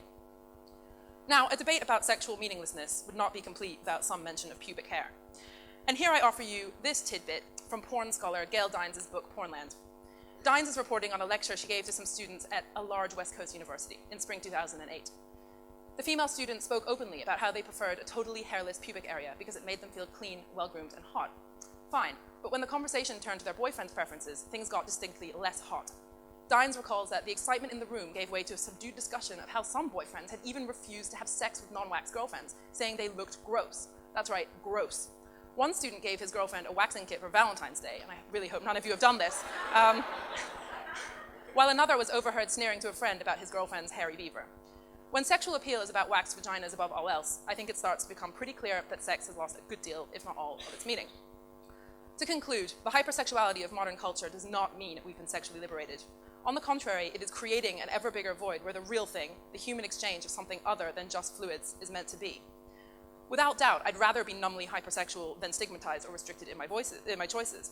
I wouldn't undo the sexual revolution, but we can do better.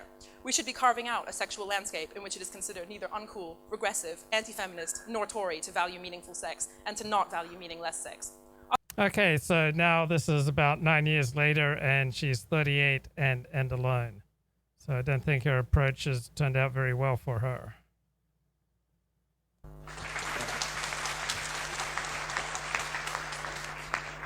From the Cambridge Union. First point in opposition to the motion, please.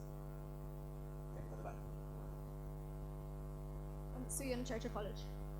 I don't understand how the proposition can argue that sex has lost all meaning when arguably one of the worst crimes that someone can commit is rape. And I think that it's been largely forgotten in this debate that sex can and often does have meanings of violence and control of one or more people over another.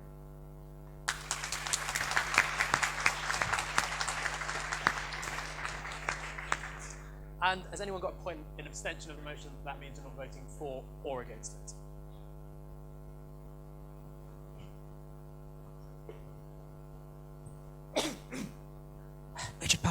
Trinity College.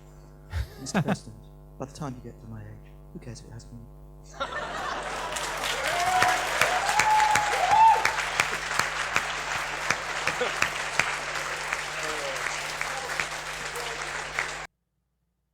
Say the straitjacket fits. Now, wearing that straitjacket snugly, sex, I do say, has lost its meaning. A meaning of meanness, of societal circumscription within norms of behavior mandated by an artificial bowdlerization of Judeo-Christian theological concepts. Thank you for that. Concepts ridiculed, and thank you for that too, concepts ridiculed by our Greek and Roman cultural forefathers. A made-up meaning. The sort of meaning put forward by the late Mary Whitehouse before this very house in 1986, which was her last public speaking engagement before her untimely death. Such a shame it didn't happen earlier. For Mrs. Whitehouse was a classic of the type who insist on filling that moral void, which is the act of sex, with her own prejudices of meaning. Now, I want to address something.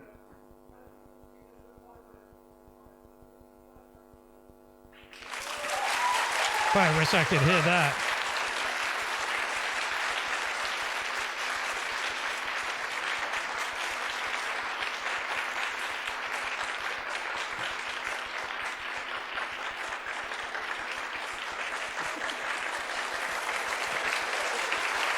Damn, that must have been good. Dear sir, don't you realise that's what we're here for? This isn't Parliament. You don't get an apology for the truth. The essential carapace of that meaning, the meaning of meanness, was the institution of marriage, of course. A little like the chants echoing across the manure heaps from the creatures of Animal Farm. Unmarried sex, bad. Married sex, good. Of course, to St. Thomas Aquinas, in Summa Theologiae of 1265, the shrewishly expressed opinions of Mrs. Whitehouse would cast her as a degenerate whore. For sex without the sole purpose of procreation was a sin. Indeed, as my colleague has noted, it was inherently penal. As he put it, could beget children who were born with original sin. And you think that spiritually retarded people like Aquinas. Okay, I put a link to this Cambridge Union debate. Let's get back to the Bitcoin debate. As compared to the total stock, the velocity of the US dollar is far higher than that of Bitcoin, for example, particularly if we ignore the dynamics of the exchange traded transactions, which are being included in the low estimates of criminal activity for Bitcoin. The second point that I guess I would spend some time on is this idea that is referred to that it is an open digital protocol similar to the internet. The internet, first of all, was actually created by the US government, right? So the willingness and the desire to share that for the purposes of both national security reasons and for the freedom of information associated with it is radically different than what we're referring to in Bitcoin, right? In Bitcoin, we're actually talking about disintermediating governments from the ability to finance themselves, right? And I understand that that feels very attractive 40 years into the Reagan Revolution and the idea that ultimately the private sector is dominant in all forms versus the public sector. But that's simply not true. And we know that's not true, right? The reason we have nation states is, and why we created them, was to protect the citizens, not necessarily from themselves, but importantly from those who would coordinate and work in a consolidated and centralized fashion against them, right? Nation states emerged to protect their population. And in this situation where we have entities like China, Russia, and Iran playing the dominant role in the processing of transactions, and it is not even a question as to whether it is the extremely dominant role. Again, 90% plus of all the hash rate exists in those three countries. And that's particularly true. Physically, it's about 80%. If we include the components of mining pools, it's in excess of 90%. When we consider that dynamic, it's completely absurd that the US government would put itself into a situation in which the control of a monetary system was outsourced in the same manner that we've chosen to outsource our iPhone production. They're just radically different components.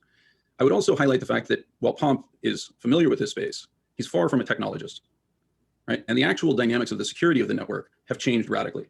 The industry has become very complacent after the experiences in 2015 and 2017 in terms of who is dominant, whether it's the nodes or whether it's the miners.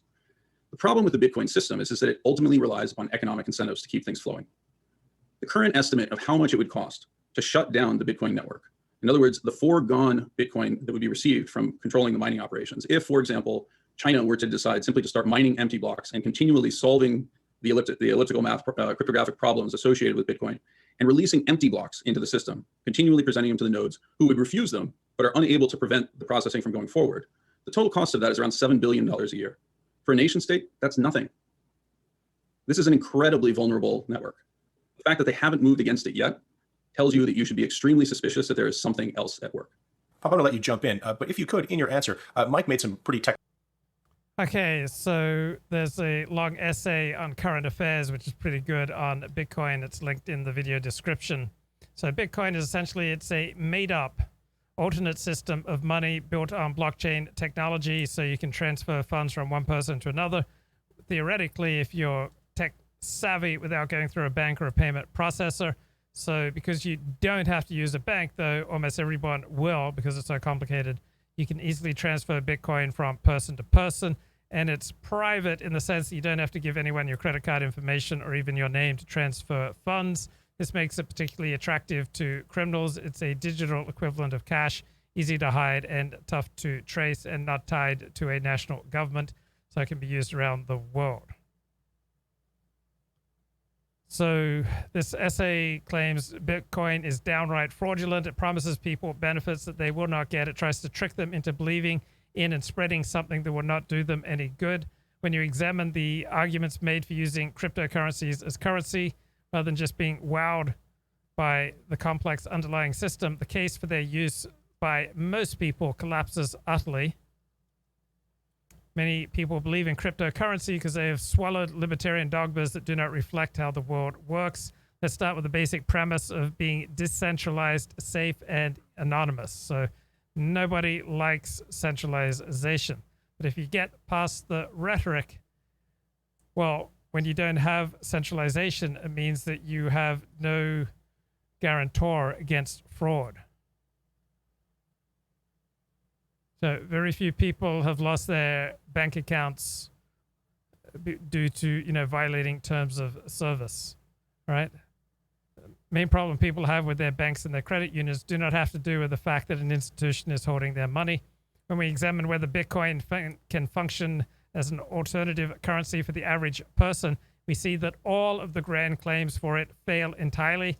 Using Bitcoin does not create greater security or safety for one's finances. It does not free one from the oversight of the government. It is not convenient. It is not free. Its volatility makes it functionally useless as a currency. These drawbacks are not fixable. They are products of the very concept itself. There is a reason that you are not using Bitcoin for transactions, even though it's been around for 13 years. While Bitcoin is based on an interesting technological innovation, blockchain, it is not a good idea for an alternate money system due to its dependence on various libertarian illusions. So there is the security illusion. And this essentially amounts to lying. So security misleads people into thinking they're somehow less likely to be scammed if they transact in cryptocurrency. Well, because there are no trusted third-party institutions, if someone tricks you into a fraudulent transaction, there is nothing you can do about it. Credit card payments can be stopped and reversed. Bitcoin payments cannot. Once the money's gone, it is gone. Most of us are not merchants. Most of us are consumers. That transactions are irreversible may reduce the fraud risk for merchants, but it increases the fraud risk for the customer. Bitcoin's decentralization means nobody is looking out for you. Nobody. So getting rid of third-party institutions that offer fraud protection is not making your payments more secure. It's making them less secure. And there are all sorts of scams to steal Bitcoin. Then the privacy illusion.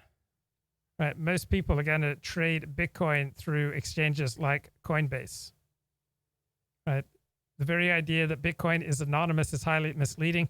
There's no surefire way to maintain one's anonymity when using Bitcoin. The way that Bitcoin scammers operate, it's a cat and mouse game between law enforcement and the scammers. Despite the perceived attractiveness of cryptocurrencies for money laundering purposes, 99% of cryptocurrency transactions are performed through centralized exchanges, which are subject to the anti-money laundering, combating the financing of terrorism regulations similar to what traditional banks and exchanges have. So nearly all Bitcoin transactions are facilitated by third parties. companies that act as exchanges, that act as intermediaries, and these companies are subject to subpoenas just like any other. If you go on Coinbase, the first thing that you'll be asked to do is to verify your identity. Give your name, your phone number, last 4 digits of your social security. So unless you're a highly sophisticated actor, you're not going to be able to maintain privacy for your Bitcoin transactions. Then there's another illusion that Bitcoin is just incredibly convenient. And the author says, I tried using Bitcoin once. I was struck by how extremely inconvenient it was. I kept asking myself, why would I ever want to use this? Companies like Coinbase offer ways to buy, sell, and transfer cryptocurrency, but they are a centralized third-party administrator. Institutions like banks could continue to arise because they make it easier for unsophisticated users to navigate the complicated world of crypto. But then we're just recreating banks, which is defeating the whole purpose of using crypto in the first place. With no regulator, no deposit insurance, no central bank, fraud and theft are inevitable. It's just tough luck. Introduce regulators and insurance schemes, though, and Bitcoin loses all of its anarcho charm. So virtually all of the supposed advantages of Bitcoin are actually disadvantages. With a fixed money supply with no central bank means there is no regulator who can stabilize the value of the money. Bitcoin can plummet 10% in 24 hours. If the US dollar lost 10% of its value in 24 hours, people would be comparing America to Zimbabwe. So the biggest illusion at the heart of cryptocurrency is that the markets can be self-regulating and stable, but markets are created by states and by societies. They exist within frameworks of law, and they must be tended, fed, and cared for by governments if they are to function. Bitcoin pretends to shed the very feature that makes money work, which is adapting to and conforming social and political institutions and rules. Bitcoin relegates its own political judgments to a rigid algorithm, which makes it both unable to respond to the changing world and completely outside the control of the society that must accept and use it. Technical assertions about the way that hash power works, the way that nodes work, some of the division of labor in the Bitcoin network. If you could, in your response, give our viewers who may not be familiar with that infrastructure a little bit of an overview on some of the points that Mike made, just so they can understand the argument at the level you guys are having it. Yeah, so the first thing I'll say is the point of this debate is I would like to have a debate where we use plain English and explain things to people like a third grader. That shows that you understand it and there's no intellectual sleight of hand. Mike, when he is backed into a corner in a debate, likes to use the intellectual sleight of hand. He likes to lash out. I'm not going to do that. I'm going to simply stick to the facts and kind of explain exactly why he's wrong. And so we can start with his assertion that I'm not a technologist. Mike manages money for a living. I spent multiple years building technology companies and running product and growth teams at Facebook, which, as far as I understand, is a technology company. And so if there's one person here who has a better technical understanding of how the system works and how the technology sector works, I would say it's me. But if he wants to disagree with it, that's fine. The second thing is that... Okay, so Howard Stern in 2019 came out with a new book called Howard Comes Again. And in this book, he talks about how much he was transformed by therapy. Say that again. Think about it. Howard Stern Comes Again. I love that. You tell me where the title came from. I wanted to sort of inform the audience that I haven't changed, that I still have second-grade humor. And hearing guys like you, respected broadcast journalists, say Howard Stern comes again, it gives me, oh my God, I'm coming again. Howard Stern calls himself the king of all media. His specialty, no-holds-barred celebrity interviews. From Robert Downey Jr. Would you be upset if they ever replaced you as Tony Stark and Iron Man, or do you have an exit strategy in any of this? I believe I do. To Charlize Theron. Are you easy to live with? I'm sure I'm not. Even President Donald Trump. During the Ivana divorce case, I saw you as a victim. I like it. You know why I saw you as a victim? Why should I say anything? This is Should I tell you? Now out with a new book reflecting on some of his biggest guests. Donald Trump would come on my show, and this is why he was great. There was no filter. I go, Donald, Angelina Jolie, she's one of the most beautiful actresses in the world. She's a 6. You know, now who says that? You know, most people, if they're having that thought, keep that pretty guarded. Not Donald. He was right into it. You know who's one of the great beauties of the world, according to everybody, and I helped create her? Who? Ivanka. Ivanka Trump, most beautiful girl in the world. You know, I would marry her. These types of things, most people, certainly politicians, don't say. That would have been embarrassing. Some of the dozens of interviews Stern did with Trump resurfaced during the 2016 election, and Stern says he didn't foresee the impact. I was quite surprised when they dragged out every single Donald Trump interview I had done. And in some ways, I felt it was unfair to Trump. Because, like, for example, they were fond of quoting that Donald Trump had said something to the effect that STDs were his personal Vietnam. But really, it was in a very joking scenario. He was not comparing his life to a Vietnam vet. It was ha, ha, ha, and this and that. But when journalists took it... Yeah, how it's...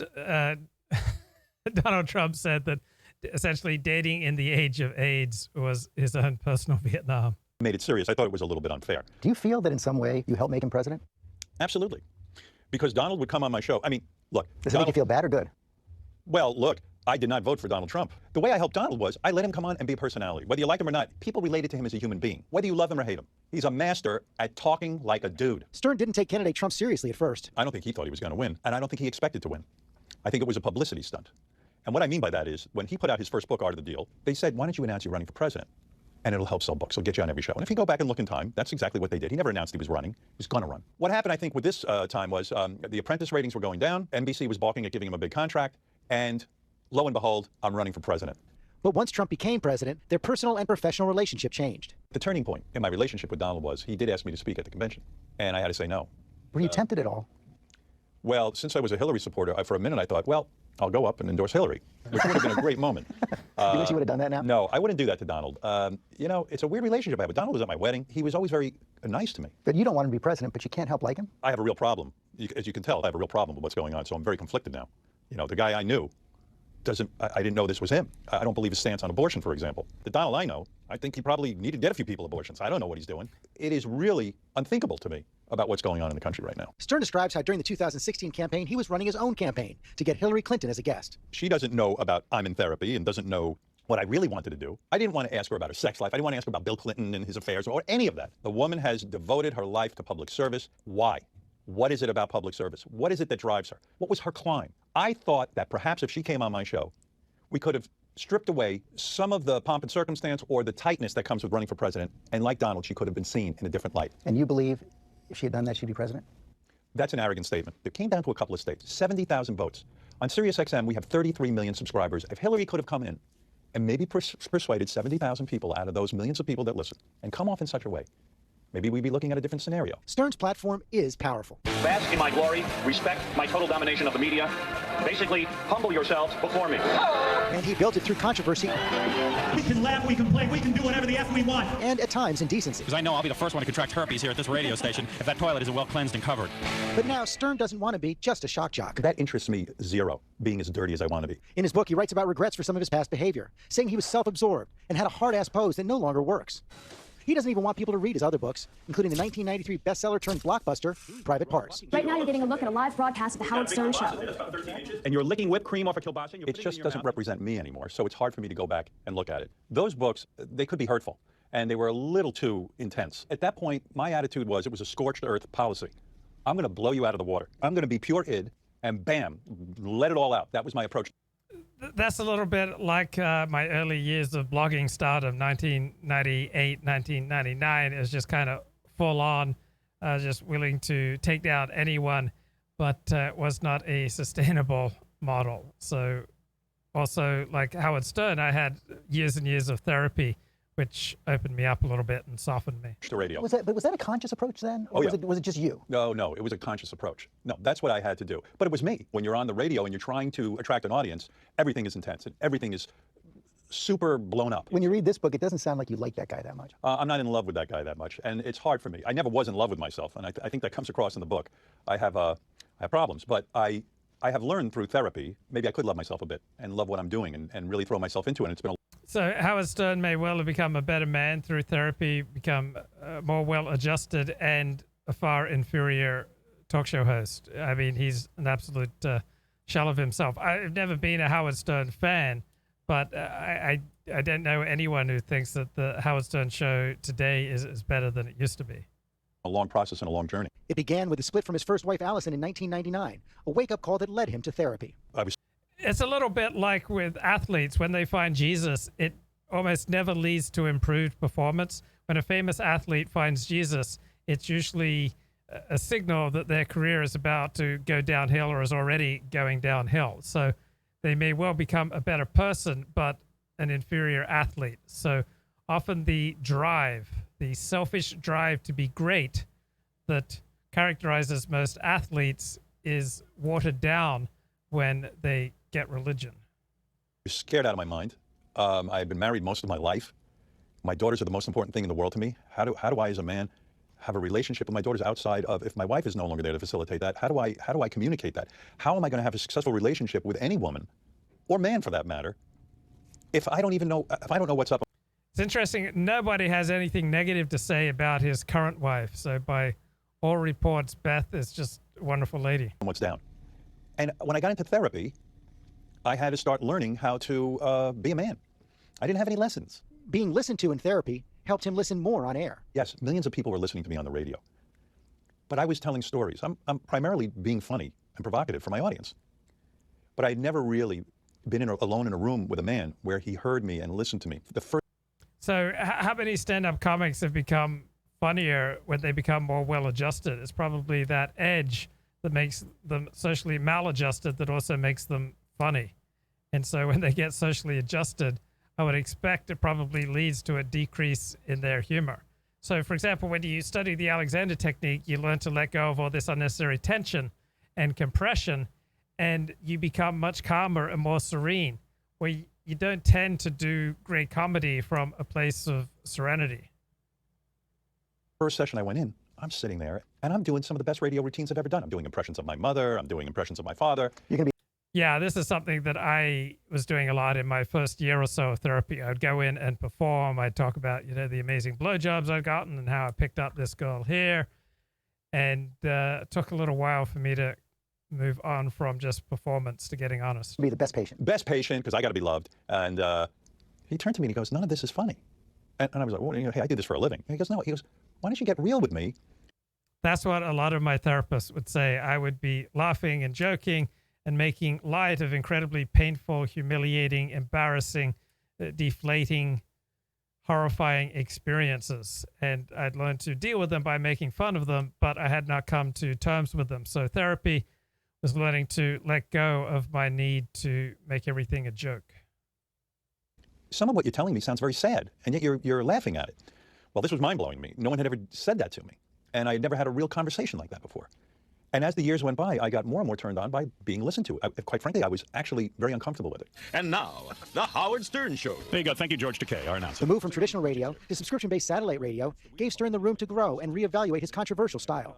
I've never looked back and said, oh, I made a dumb decision coming to satellite radio. The format of Sirius XM radio has allowed me to be a lot freer. Everyone said, oh, you're going to Sirius XM, so you can be as dirty as you want to be. All the outrageousness, all the sex talk, all that stuff was liberating and revolutionary to me because I was on terrestrial radio. The government was being oppressive. I was fighting the good fight. Well, now I get on satellite radio, and suddenly my world is like, oh, do whatever you want. It's the Wild West. And so suddenly... Right, so all these things that start off as liberation, right? He's now on satellite radio, but his product has dramatically declined. So you can play tennis with the net down. You can play tennis without lines, all right? But it loses its fun. It's working within a particular genre that usually disciplines you to possibly produce something great. And when you remove the rules, when you experience that tremendous freedom, what starts off as a liberation often becomes a suffocating straitjacket. We need rules. The world runs on rules. Doesn't mean you always follow the rules, but you need to be aware of the rules. And we're often better for rules that we feel are stultifying us. Suddenly, who am I railing against? Who am I fighting? Who is the enemy here, Yeah, people have observed that, like my father, I've often seen animated by this desire to regard the outside world as the enemy to be debunked. That was kind of a ongoing emotional tone running through much of my blogging and through much of my father's career. It's not a life that works. And it turned out I had to rethink the whole thing. Being free from the pressure of ratings helped Stern get over himself. Having 4 hours to do whatever I wanted and not have to worry about, the size of the audience. When I'm sitting there, I said, what would it be like to really hear what someone has to say? And it has led to some incredible conversation when I let go of it. So it takes that pressure away. I can do what I really want to do. And what I wanted to do is listen to people and ask them all of the questions that I had. Do you suffer from depression? I mean, are you medicated? I'm medicated. I used to think I needed to be incredibly unhappy to be funny. When I was interviewing Conan... So that was Conan O'Brien. Because I was able to listen and not be trying to insert myself, I picked up on something he said, and then all of a sudden he started talking about that he suffered from depression. And we got into this heavy thing. And it was like the cameras disappeared, the microphones disappeared, and the two of us were just locked in conversation. Best interview you ever did. Best interview I ever did. The reason I chose him as the best one in the book is that I felt satisfied. He is so smart and so funny that I think the format that he's locked into with late night television, he doesn't get to show the full range of who he is. And in this interview, I felt he really got to show that full. Yeah, that's why people these days don't watch much TV, because you get much better stuff on YouTube, live streaming, and on podcasts.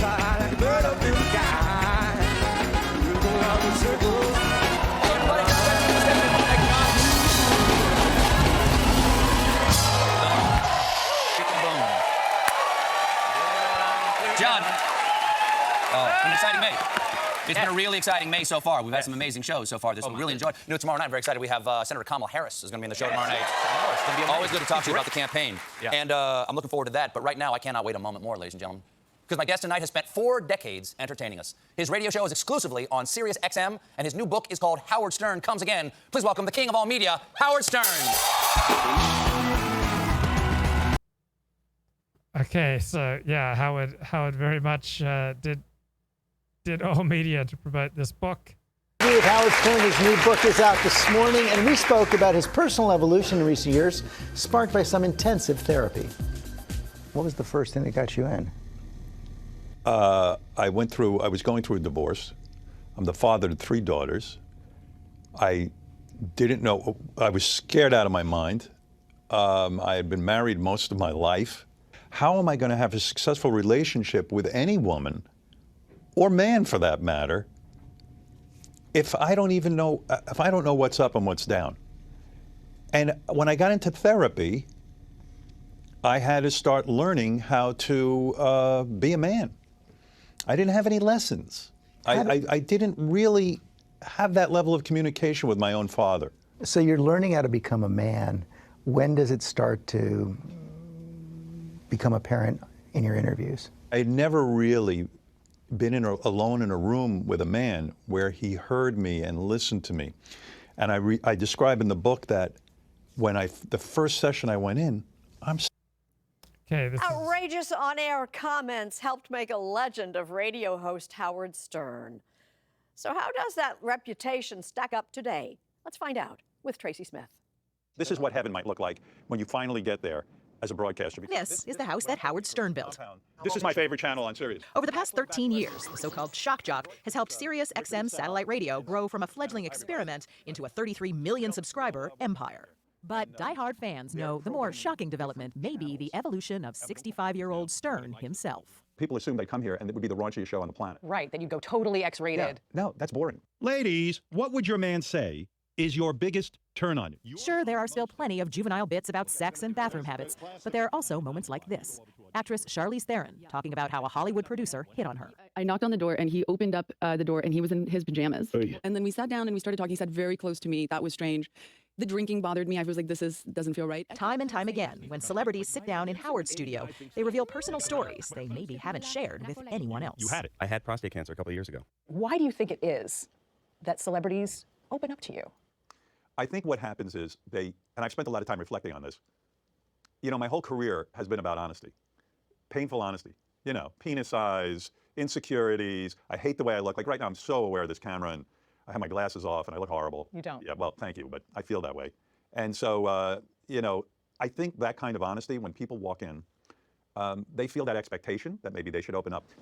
As we saw in his movie, Private Parts. Hi, Robin. Yeah. We back on the air? Yeah, everybody can hear. Okay, I'm right outside Pig Vomit's office. I'm going to knock on his door. Howard Stern changed radio itself by sharing everything, no matter how cringeworthy. He interviewed strippers, became a superhero named Fart Man. It made for great ratings, but a mess of a personal life. I was childish, a narcissist. My life was in crisis. I got a divorce. I have 3 daughters. I was concerned about what. So I've certainly struggled with narcissism myself, and what I experienced it as is that in many, if not most, social situations, I just had this yearning inside of me to how can I manipulate this situation so that I can extract the absolute maximum of attention. Most of the things that I would do to extract the maximum of attention were not really in my long-term best interests. What does life look like now? How am I a good parent on my own? So several years ago, he started seeing a psychotherapist and wound up going 4 times a week. Are you happy now? I'm a lot happier now. I'm still pretty miserable. You know, there's still an angry guy in here somewhere, but I've learned to have a conversation with him and kind of live with him. But he also lives with guilt about how he treated some guests. So in the past, you saw your interview subjects as? I saw them as an annoyance and people who get in the way. You say that one of your biggest regrets is Robin Williams. Yeah, well, there's a lot of regrets. I wanted to call him and say, listen, I'm a huge fan of yours. And when you came in my studio, I was insane. I was not in the right mind to do an interview with you. You came in so open and ready to perform, and that should have been celebrated. And oddly enough, I said to my wife that morning, I'm gonna get on this. And then I believe it was either that day or the next day, whatever, but he killed himself. And I never got the chance to apologize. And I just wish I could have, you know. And the chat says the Howard Stern therapy shtick is really just about class and status elevation. It's like the Corleone family going legit to launder their money once they've built their fortune. Today, Stern does extensive research, so by the time a guest hits the couch, he knows just what to ask. Do you feel like you're a therapist in a way? Some people have said to me, "Oh, I didn't know we were going to do a therapy session." Do you suffer from depression? I mean, are you medicated? I'm medicated. You are? Yeah. You don't necessarily want to hurt people's feelings? No, I don't. I'm not after, you know, I think there's this impression that I'm after some kind of gotcha moment or something. I'm not.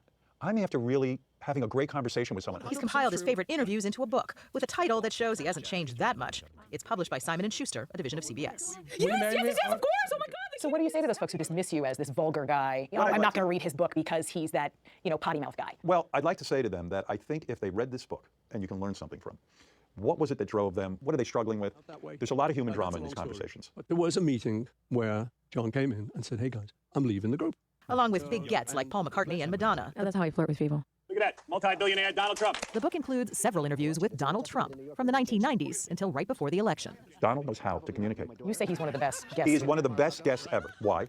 Because as a radio guest, he says whatever pops into his mind, and he understands how to play that game. So he's a great radio guest. What do you think of him as a president? Well, listen, he asked me to endorse him, and I couldn't. You couldn't? Okay, Stuttering John has reacted to that New York Post article 3 weeks ago saying that Howard Stern is this article. It's kind of interesting. I will say, in Howard Stern's defense, the woman who wrote it sure seems to have a beef with Howard Stern. I don't really know why, but you know, much like many of his disgruntled fans, I can understand. But I will read this and I will comment. And these are for the Stern aficionados, and it is kind of, you know, it is interesting. So we will do this, and you could read along with me. And I hit the wrong button there. Hold on, sorry. And then we'll end the show. And don't forget, I have these T-shirts. If you're a top in his mojo, Howard Stern has gone soft after years of being the quintessential shock jock. Maureen Callahan writes, "The Howard Stern Show, long in decline, is dead. In March 2020, when New York City officially went into lockdown, Stern fled to his basement in the Hamptons. Over 1 year later, and now vaccinated, as he first admitted on air Monday, back from yet another vacation, Stern still has no intention of ever returning to his Midtown studio, his luxury Upper West Side apartment, or any semblance of pre-pandemic life." Now, I'll stop there for a second, and I will comment. Now, remember when 9/11 happened and Casey Armstrong fled Manhattan to go to Long Island, and we gave Casey so much crap for fleeing while we continued to do the show. I had to show my ID to get into my downtown apartment. I had to take a cab and or a subway to get to the studio. But we all, me, Howard, Robin, Fred, was it Artie or Jackie? I can't remember. We all still went to the studio to talk. But Casey fled out of fear. And Howard gave Casey a lot. I almost got into a fist fight with Casey. He wanted to kill me because I was goofing on him so much for leaving. And now look what happened. Howard Stern is afraid of the pandemic when he's been vaccinated. Please, someone explain this to me. How is that possible? How is it possible you've been vaccinated and you don't want to return to your Upper West Side mansion? I've been to he owns 2 floors of a condo in Manhattan. I've been inside both of the floors.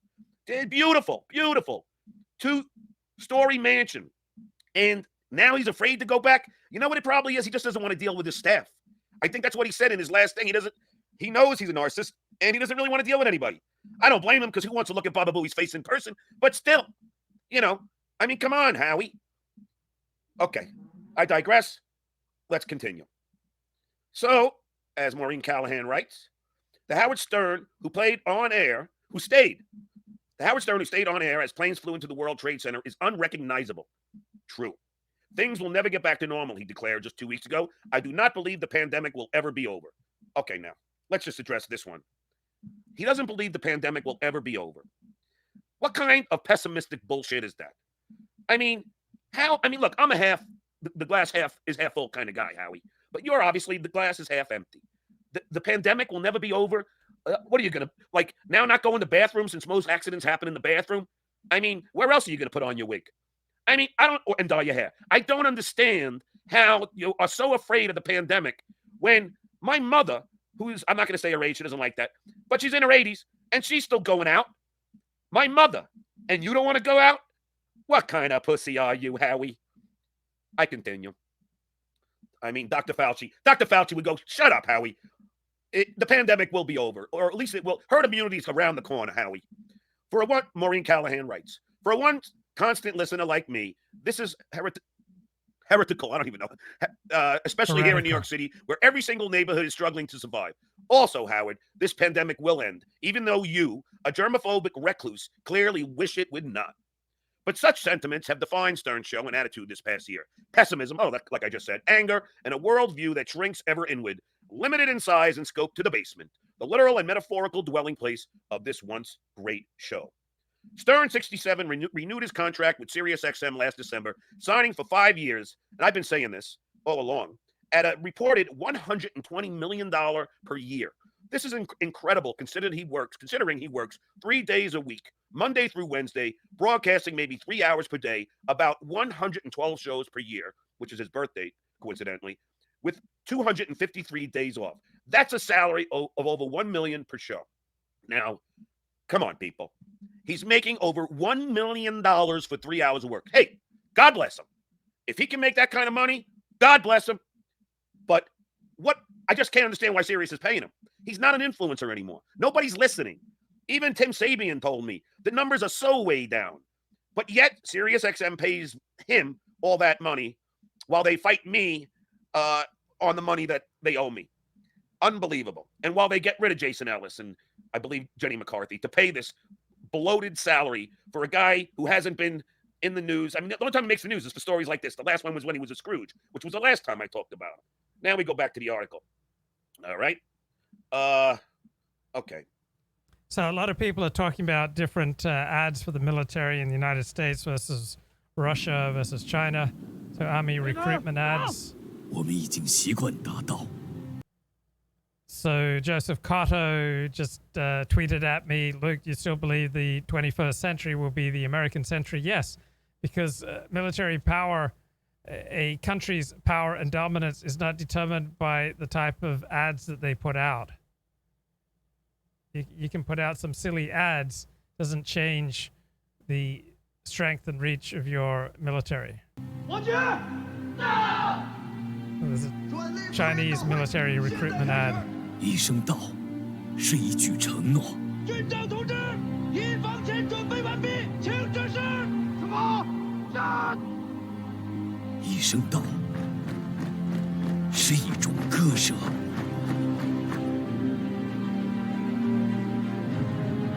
一声道，是一次重塑。海上、空中、陆上各作战军群已修订完善作战计划。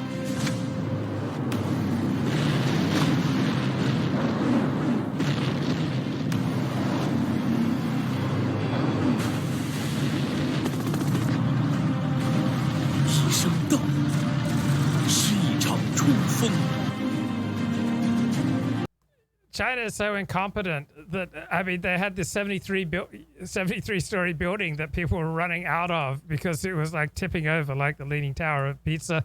They send rockets into space and they can't even bring them back to Earth safely. So, yeah, they may produce a cutting-edge advertisement that doesn't necessarily translate into anything.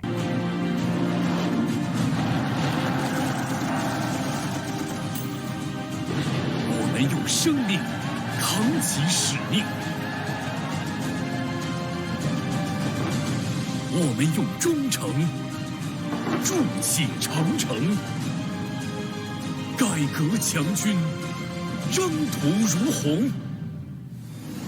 历史告诉我们，改革创新与时俱进，是人民军队不断发展的。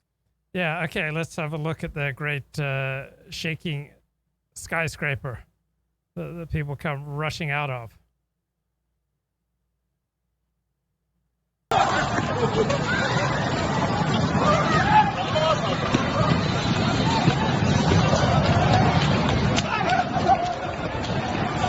mean, China's so weak they can't even take over Taiwan.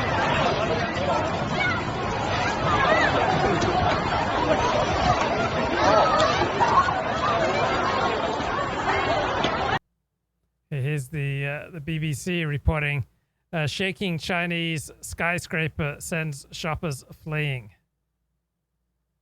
I mean, which Chinese consumer products do you most associate with quality? Skyscraper more than 70 stories being evacuated after it started to shake. And this wasn't even an earthquake. China doesn't know what caused the 300-meter, 1,000-foot building to wobble on Tuesday. No earthquakes were recorded at the time. The 20-year-old building houses an electronics market and offices. Stands at the heart of Shenzhen, sprawling city of more than 12 million, known for its shopping and booming tech industry. So building collapse is relatively common in China. 康庄大道，人民军队的力量来自改革创新，人民军队的胜利来自改革创新。祖国召唤，我必到。我有战，终必回。一生到，一生到。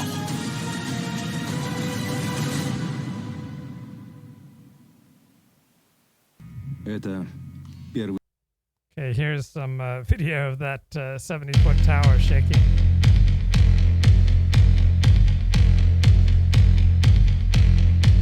Thousand feet tall, basically.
Okay, let's get back to scary Russia military recruiting День ad. твоей новой жизни. То, что было вчера, не имеет значения. То, кем ты был прежде, уже никого не волнует. Теперь важно то, кем ты будешь сегодня. Что ты знаешь о себе? На что ты способен? Вопросы могут остаться без ответов, но разве ты сможешь потом спокойно спать? Узнать себя, познать границы своих возможностей. К черту границы. Ты готов ломать себя до изнеможения. Каждый день здесь боль закаляет. Шрамы, повседневность. Это ты решил себе что-то доказать. Командир здесь только для того, чтобы ты мог увидеть в нем врага. Потому что без врага нет боя, а без боя нет победы. Но на самом деле главный враг — это ты. Вчерашний ты. Твоя задача — выследить врага, догнать его, превзойти, стать лучше, чем он, и вернуться назад победителем. Потому что завтра первый день твоей новой жизни. Yeah, but we got diversity. How are they gonna beat our gender fluid, diverse military?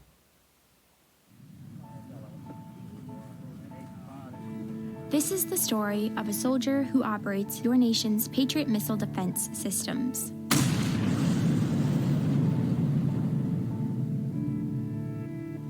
It begins in California, with a little girl raised by two moms.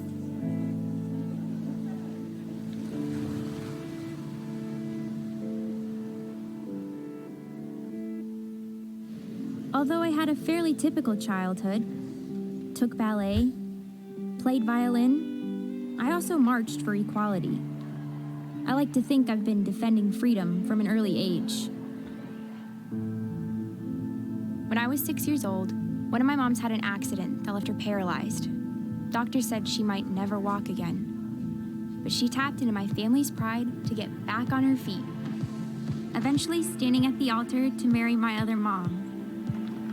With such powerful role models, I finished high school at the top of my class, and then attended UC Davis, where I joined a sorority full of other strong women. But as graduation approached, I began feeling like I'd been handed so much in life, a sorority girl stereotype.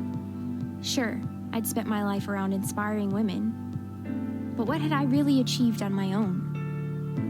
One of my sorority sisters was studying abroad in Italy. Another was climbing Mount Everest. I needed my own adventures, my own challenge. And after meeting with an army recruiter, I found it. A way to prove my inner strength and maybe shatter some stereotypes along the way. I'm U.S. Army Corporal Emma Malone Lord, and I answered my calling. Wow, thank you. That was powerful. I feel so much safer. So I've been inundated with contact from members of our British Armed Forces, messaging me concerned about our new advertisement and our new recruitment videos. So what I'm going to do is I'm going to sit here, I'm going to watch our videos, watch the recruitment videos. We've spent £1.6 million on these videos. So let's watch them. I'll see what I think, see what we think, and we'll look at our rivals, you know, maybe Russia, China. We'll look at their recruitment videos and we'll compare the two and see what we think. So let's start with this British Army. New British Army recruitment. Let's see.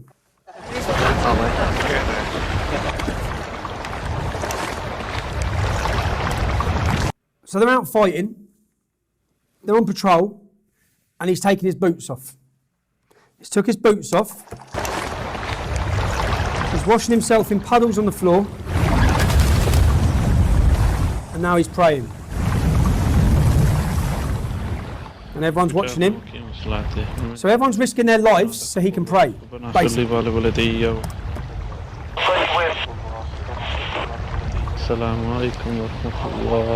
the radio goes on, stop. Someone's praying, stop the war. War stops, someone's praying. No, that's not going to happen, is it? That is never going to happen. You're endangering the other men's lives so you can pray to an imaginary fairy in the sky. Unbelievable.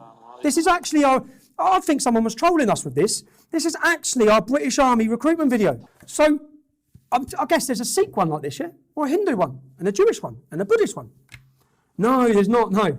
Just a Muslim one. Just an Islamic one. I get confused with this. The reason why I get mainly confused is 4 times as many Muslims went to fight for ISIS as joined our British military. So I don't understand the big push. And when we have had, what our government had is they had a Muslim called Afzal Amin, who was a captain in the British Army, who trained at Sandhurst, who was put up as, look, this is how Muslims can integrate into our country. He was a captain in the British Army. I had to go undercover to expose him.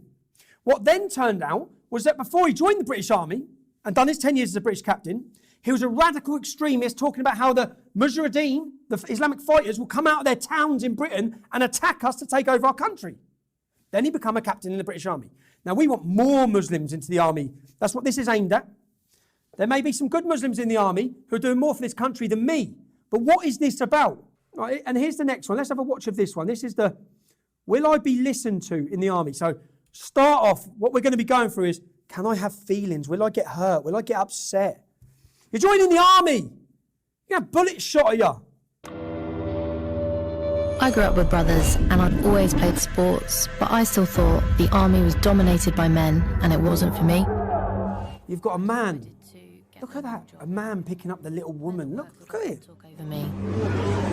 I felt like I didn't have a voice. So I decided to go for it and I joined the army. It was totally different. Men at work will talk over her because she's a woman. That's what this is getting. I recently commissioned as an officer, and now I lead a team of 30 women and men. It feels good to finally have my voice heard. Find where you belong. Okay, it's about women joining the army. I'm not against women joining the army at all. I just think this is the advert. This is the recruitment video. This is what the world's going to watch as our British Army recruitment video. Growing up, I really had my heart set on joining the army. My brother was out in Afghanistan. Hearing his experiences, that's when I knew I wanted to join as a medic. I was really worried about whether I'd be accepted, but within days I was more than confident about being who I was.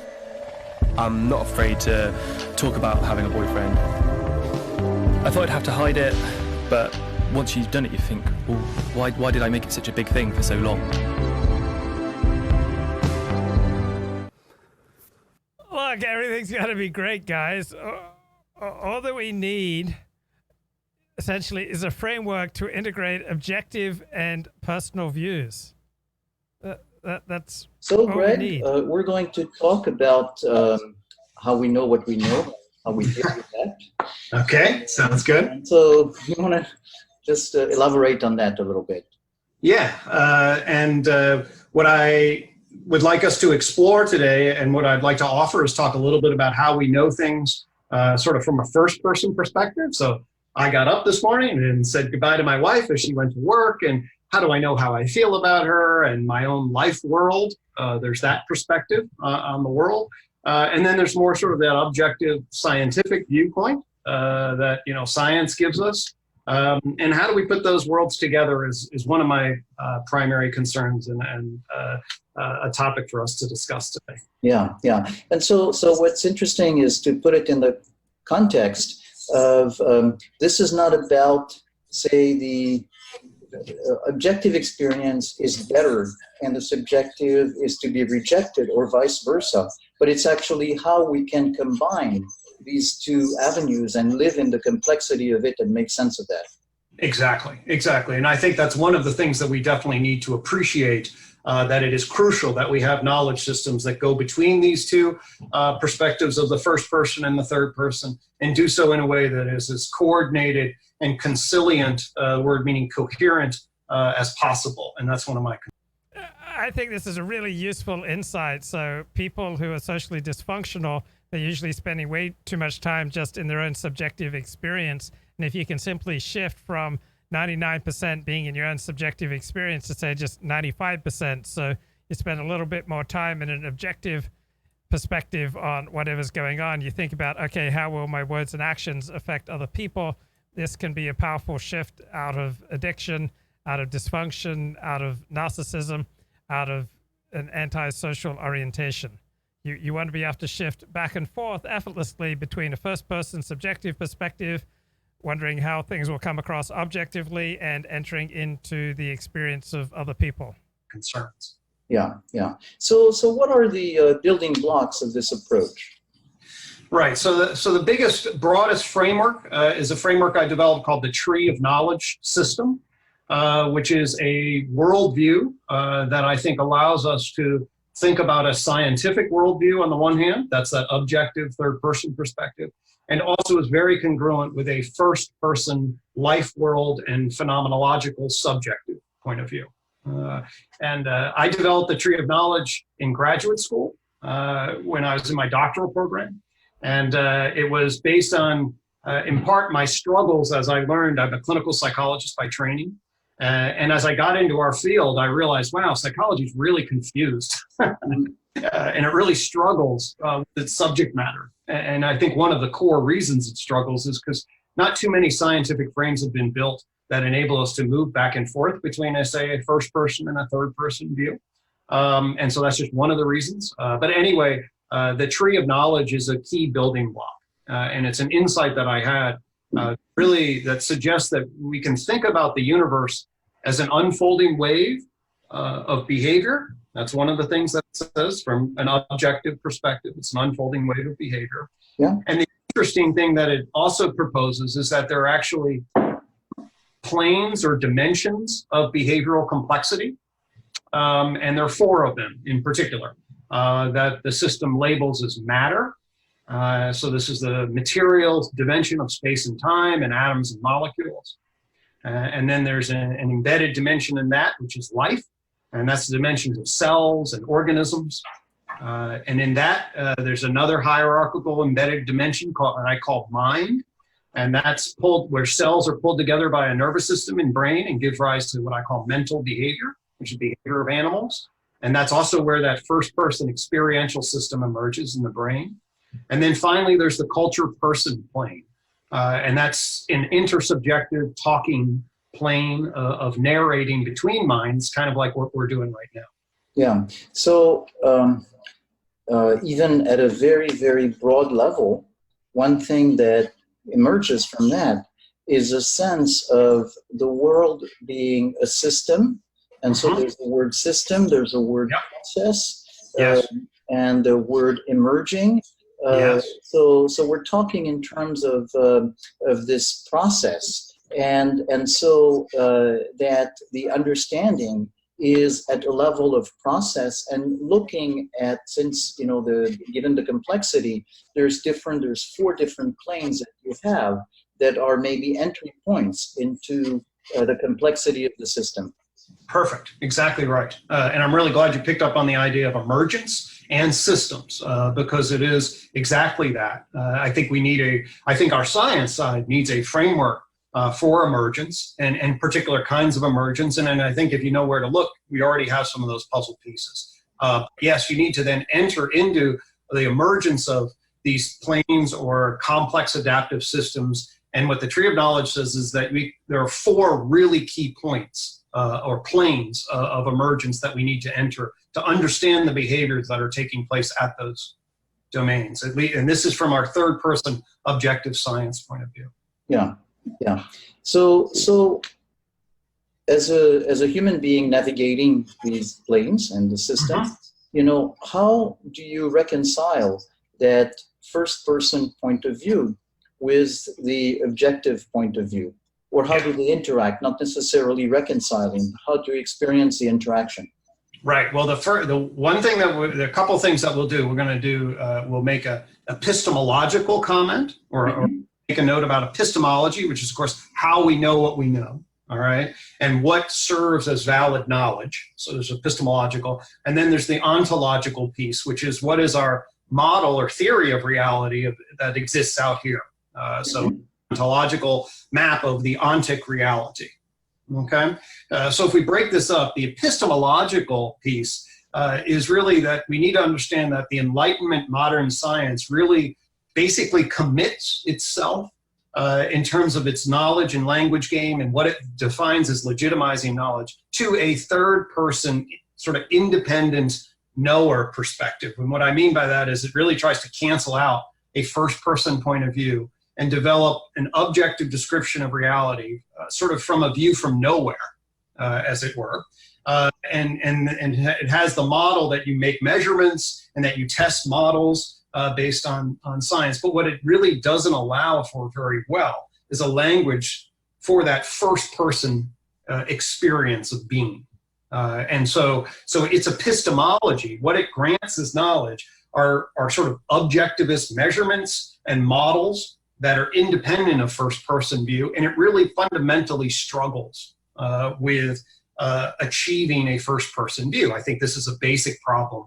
Because there is a contradiction at the onset that we're talking, and you're using the terms perspective, and so first person is a certain perspective, whereas the objective view would want to erase the existence of perspective.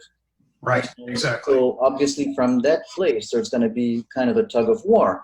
And that's also where we find that, like in relativity, that there is no such thing as that objectivity. Right. Well, that the relativity makes and quantum mechanics both make the point that the measurer and the perspective is embedded in even in your third person perspectives. There's entanglement in a wide variety of different revolutionary space-time relative positions that make our objective reality seem more confusing than Newton thought it was. That's for sure. But it's also the case that even Einstein and quantum mechanics they're still anchored to a particular kind of worldview. And its task of modern science is really a third-person worldview, objective viewpoint. It is not really a question of science as to whether or not I love my wife, for example, right? That's not a scientific question, but it's a very real issue, for me, at various times and in various ways, of course, but it's just not a scientific question. We can scientifically analyze my behavior, right? But it's not really the scientific public knowledge canon as to whether or not Gregg loves his wife. And so it's just there are limitations and particular kinds of questions that scientific ontology, its model of how it works, is trying to get at. And there are lots of things that it doesn't try to get at. Yeah. And it doesn't try to get at morality, and it doesn't try to get at a lot of subjective reality, and it's just not equipped to. And so we need to be aware of that limitation. Yeah. So essentially, with the framework and with the different planes, there's a sense of that broader reality, which is, again, kind of a process, a system, something that's unfolding, and that it's not something that's outside, it's something that we're very much in. And I have that sense of navigating through the planes, very much almost as surfing and shifting from plane to plane, depending on what the issues are, in order to better interact with what we want to interact with. That's brilliant, 100%, exactly. And so if we now move to the first person perspective, like what I would consider maybe a life world perspective or a phenomenology perspective, I would say that I can recognize my body as an organismic entity. It is alive, it's engaged in all these cell processes, okay? But it's also removed from my self-conscious personhood in the sense that I don't control directly, I only indirectly control my body, like my heart rate and my digestion. And, I made a comment on a blog I just did, I got a cyst in my back one time. That was very removed from my personal world, okay? And so I think that's the biological life dimension. And it's quite impersonal, although I'm connected to it. And then you have a mental dimension, which for me as a mammal, that's what gives rise, from my first person perspective, of my phenomenology. So I look over here and I see this green cup, right? And I have an experience of this green cup. And it is the collection of my body, and in particular my brain, that gives rise to this mental experience, okay? And so this is in my terminology, this represents the mental dimension, all right? And I look over here, and if I see my dog, I can relate to my dog on the mental dimension, in the sense that it's mental behavior. We have emotions, we have a relationship, there's an attachment history. That's all part of our felt mammalian mental experience in the mental plane. But my dog cannot participate and surf at the level of our conversation, the culture person plane, okay? She can't engage in the interpersonal language-based knowledge systems that you and I can.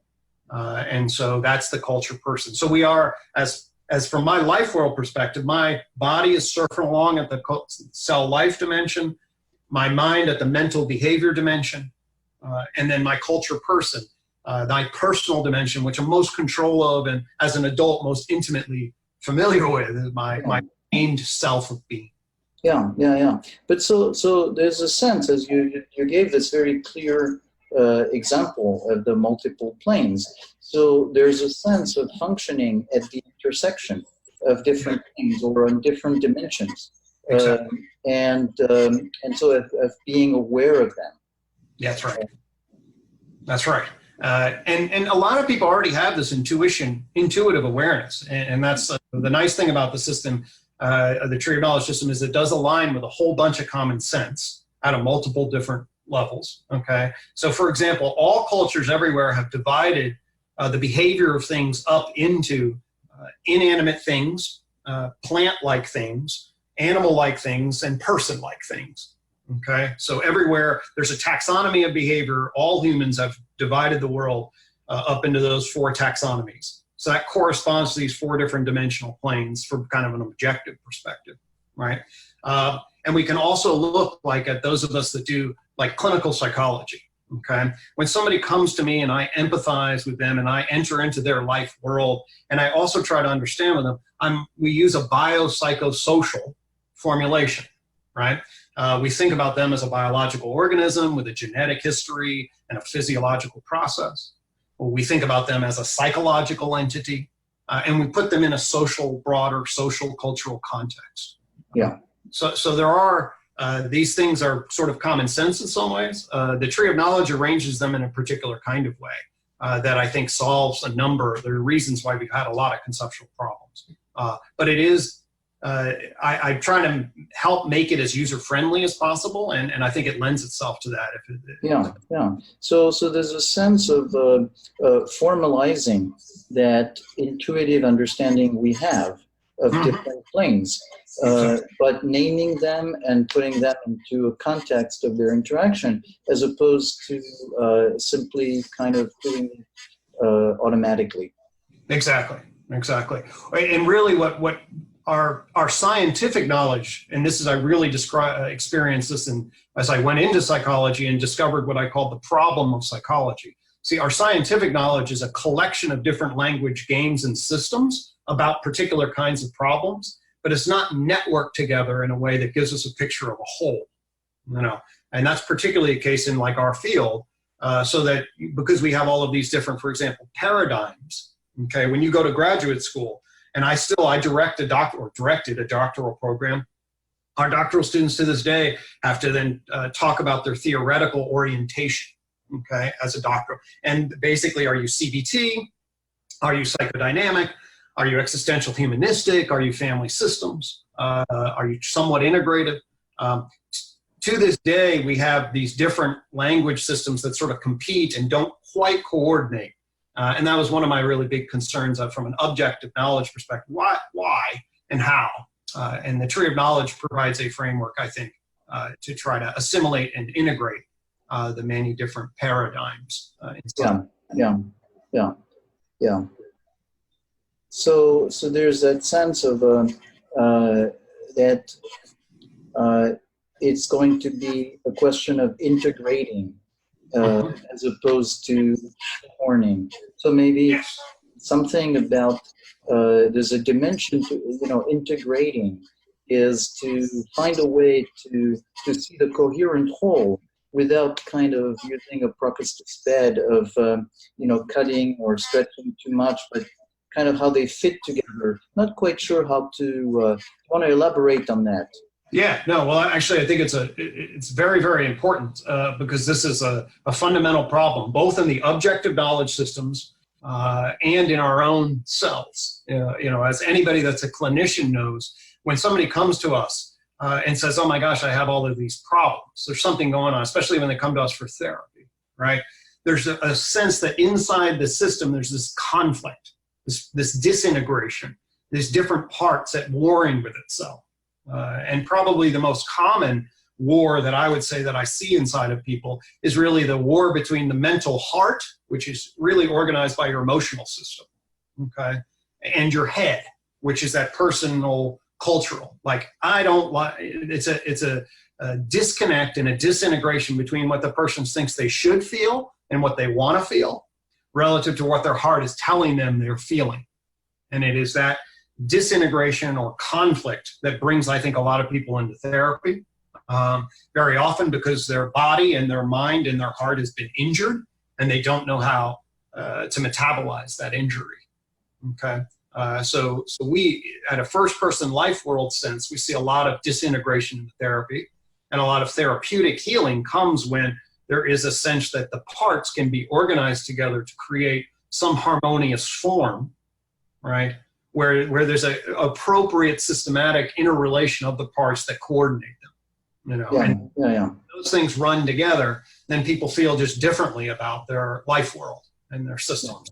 And so as you're talking about it this way, it brings me not just to say therapy or human behavior or personality, but to archetypes and myths. Like the archetype of the chaos, and there's chaos, and the god or the gods make order out of the chaos. And so shamanic healing is going to be restoring the order that has been lost. And so in that sense, we're coming to, with different means and with different tools, we're getting to a similar perspective of restoring the order of the fragmented world. That's right. That's right. And what I like to, that's exactly right. And what I think the scientific sort of what I call Enlightenment 1.0, with its reduction into biology and chemistry and physics, it failed to appreciate the human mental form and the human need to create a harmonized form toward some purpose. Of course, Aristotle talks about our final form and the formal cause. And as really the original term of psyche and soul is the form of one's life and what is it moving toward and what is an optimal form. I think we need to reclaim some of that language and help people understand that what their mental interpersonal life is about coordinating these parts towards some good that is nourishing and fulfilling. And when that's not happening, they're disintegrated and injured, and they feel the absence of that potential. That's what a lot of mental angst is about. So I pick up on one word you used, the word coordinating. And so I'm thinking of it that coordinating gives maybe a dimension of what integrating is. That integrating is not a question of putting all of the parts into a blender and mixing that something that becomes nondescript, but finding a way that they can actually have a process where they can function together. Brilliant, exactly. And I would use that analogy in both the objective science kind of side and the personal side. So when I talked about like the fragmentation in psychology on the sort of science organization side, my encounter with all the different systems was that they were like beautiful instruments of music, but they were all playing different systems. You know? So the best way that I've found to integrate was to make friends. When you make powerful connections with people, that power of the connection runs into more of your life. So you carry a sense of your beloved with you as you go through life, even if she's in a different state. Or if you have strong friends of the same sex, you have a sense of that bond that you have with them as you're doing business, as you're going for a run, as you're going to shul. Also, when you join an Orthodox synagogue, usually your entire social collective self is going to revolve around that synagogue. And so your relationship with your rabbi is going to affect the way that you conduct yourself, even when you're at home alone in front of the computer. That bond that you may have with your Rebbe should naturally shape the decisions you make when you're completely alone. And the bonds that you make, in my experience in Orthodox Judaism, are so strong that I feel the power of them wherever I go. So coherence for me comes primarily from connection, and particularly connection with community.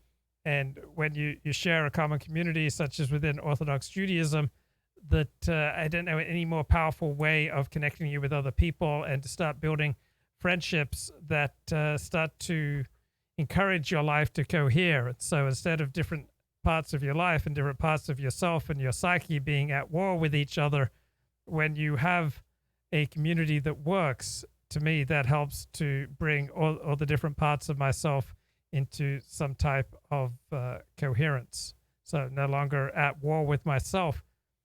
I find I calm down when I'm connected. Talking real life connections primarily, that just calms me down. That's always calming down. That calmed me down when I was 7 years of age, when I was 17, when I was 27, when I was 37, when I was 47. Didn't matter if I was believing in God or not believing in God.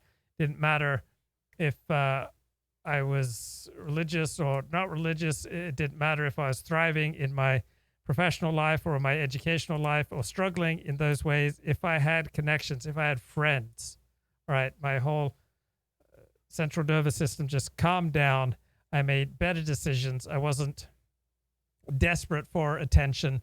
I didn't experience myself as at war with myself, that my brain was at war with my heart, and they were both at war with my body. So human connection, community, friends, that's what I found just calm me down. You know, they're all playing different tunes. And so when you actually try to put them together, you got chaos. You can't just mesh stuff together without coordination. You need a composer that has some notion about how the different instruments play together to create the overall form of the song, right? So that's what that coordination process is. It's fundamentally a process that takes the parts, places them in relation, and enables their form to unfold in a coordinated or integrated way. Right, and you use again a word that you need a composer, and so this is something about we're taking that composer role, not coming from a transpersonal authority, but something that is the self or the emergence of the self is being in that composer role that orchestrates the various parts. That's right, and I think that you mentioned shamanic ideas, and I think that evolved into the sort of pre-modern religions. The pre-modern religions were really trying to create, at least a favorable impression of them. And I am both a critic and have favorable impressions, but they're. Okay, what's going on with the Jews in New York City? It sounds like some Palestinians not very happy with them. So we got Palestinian supporters going around. This looks like Manhattan going after Jews.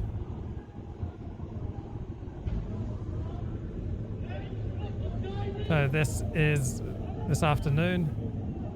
Palestinian supporters rallying in Manhattan. So Palestine takes over the 47th Street in Manhattan this afternoon.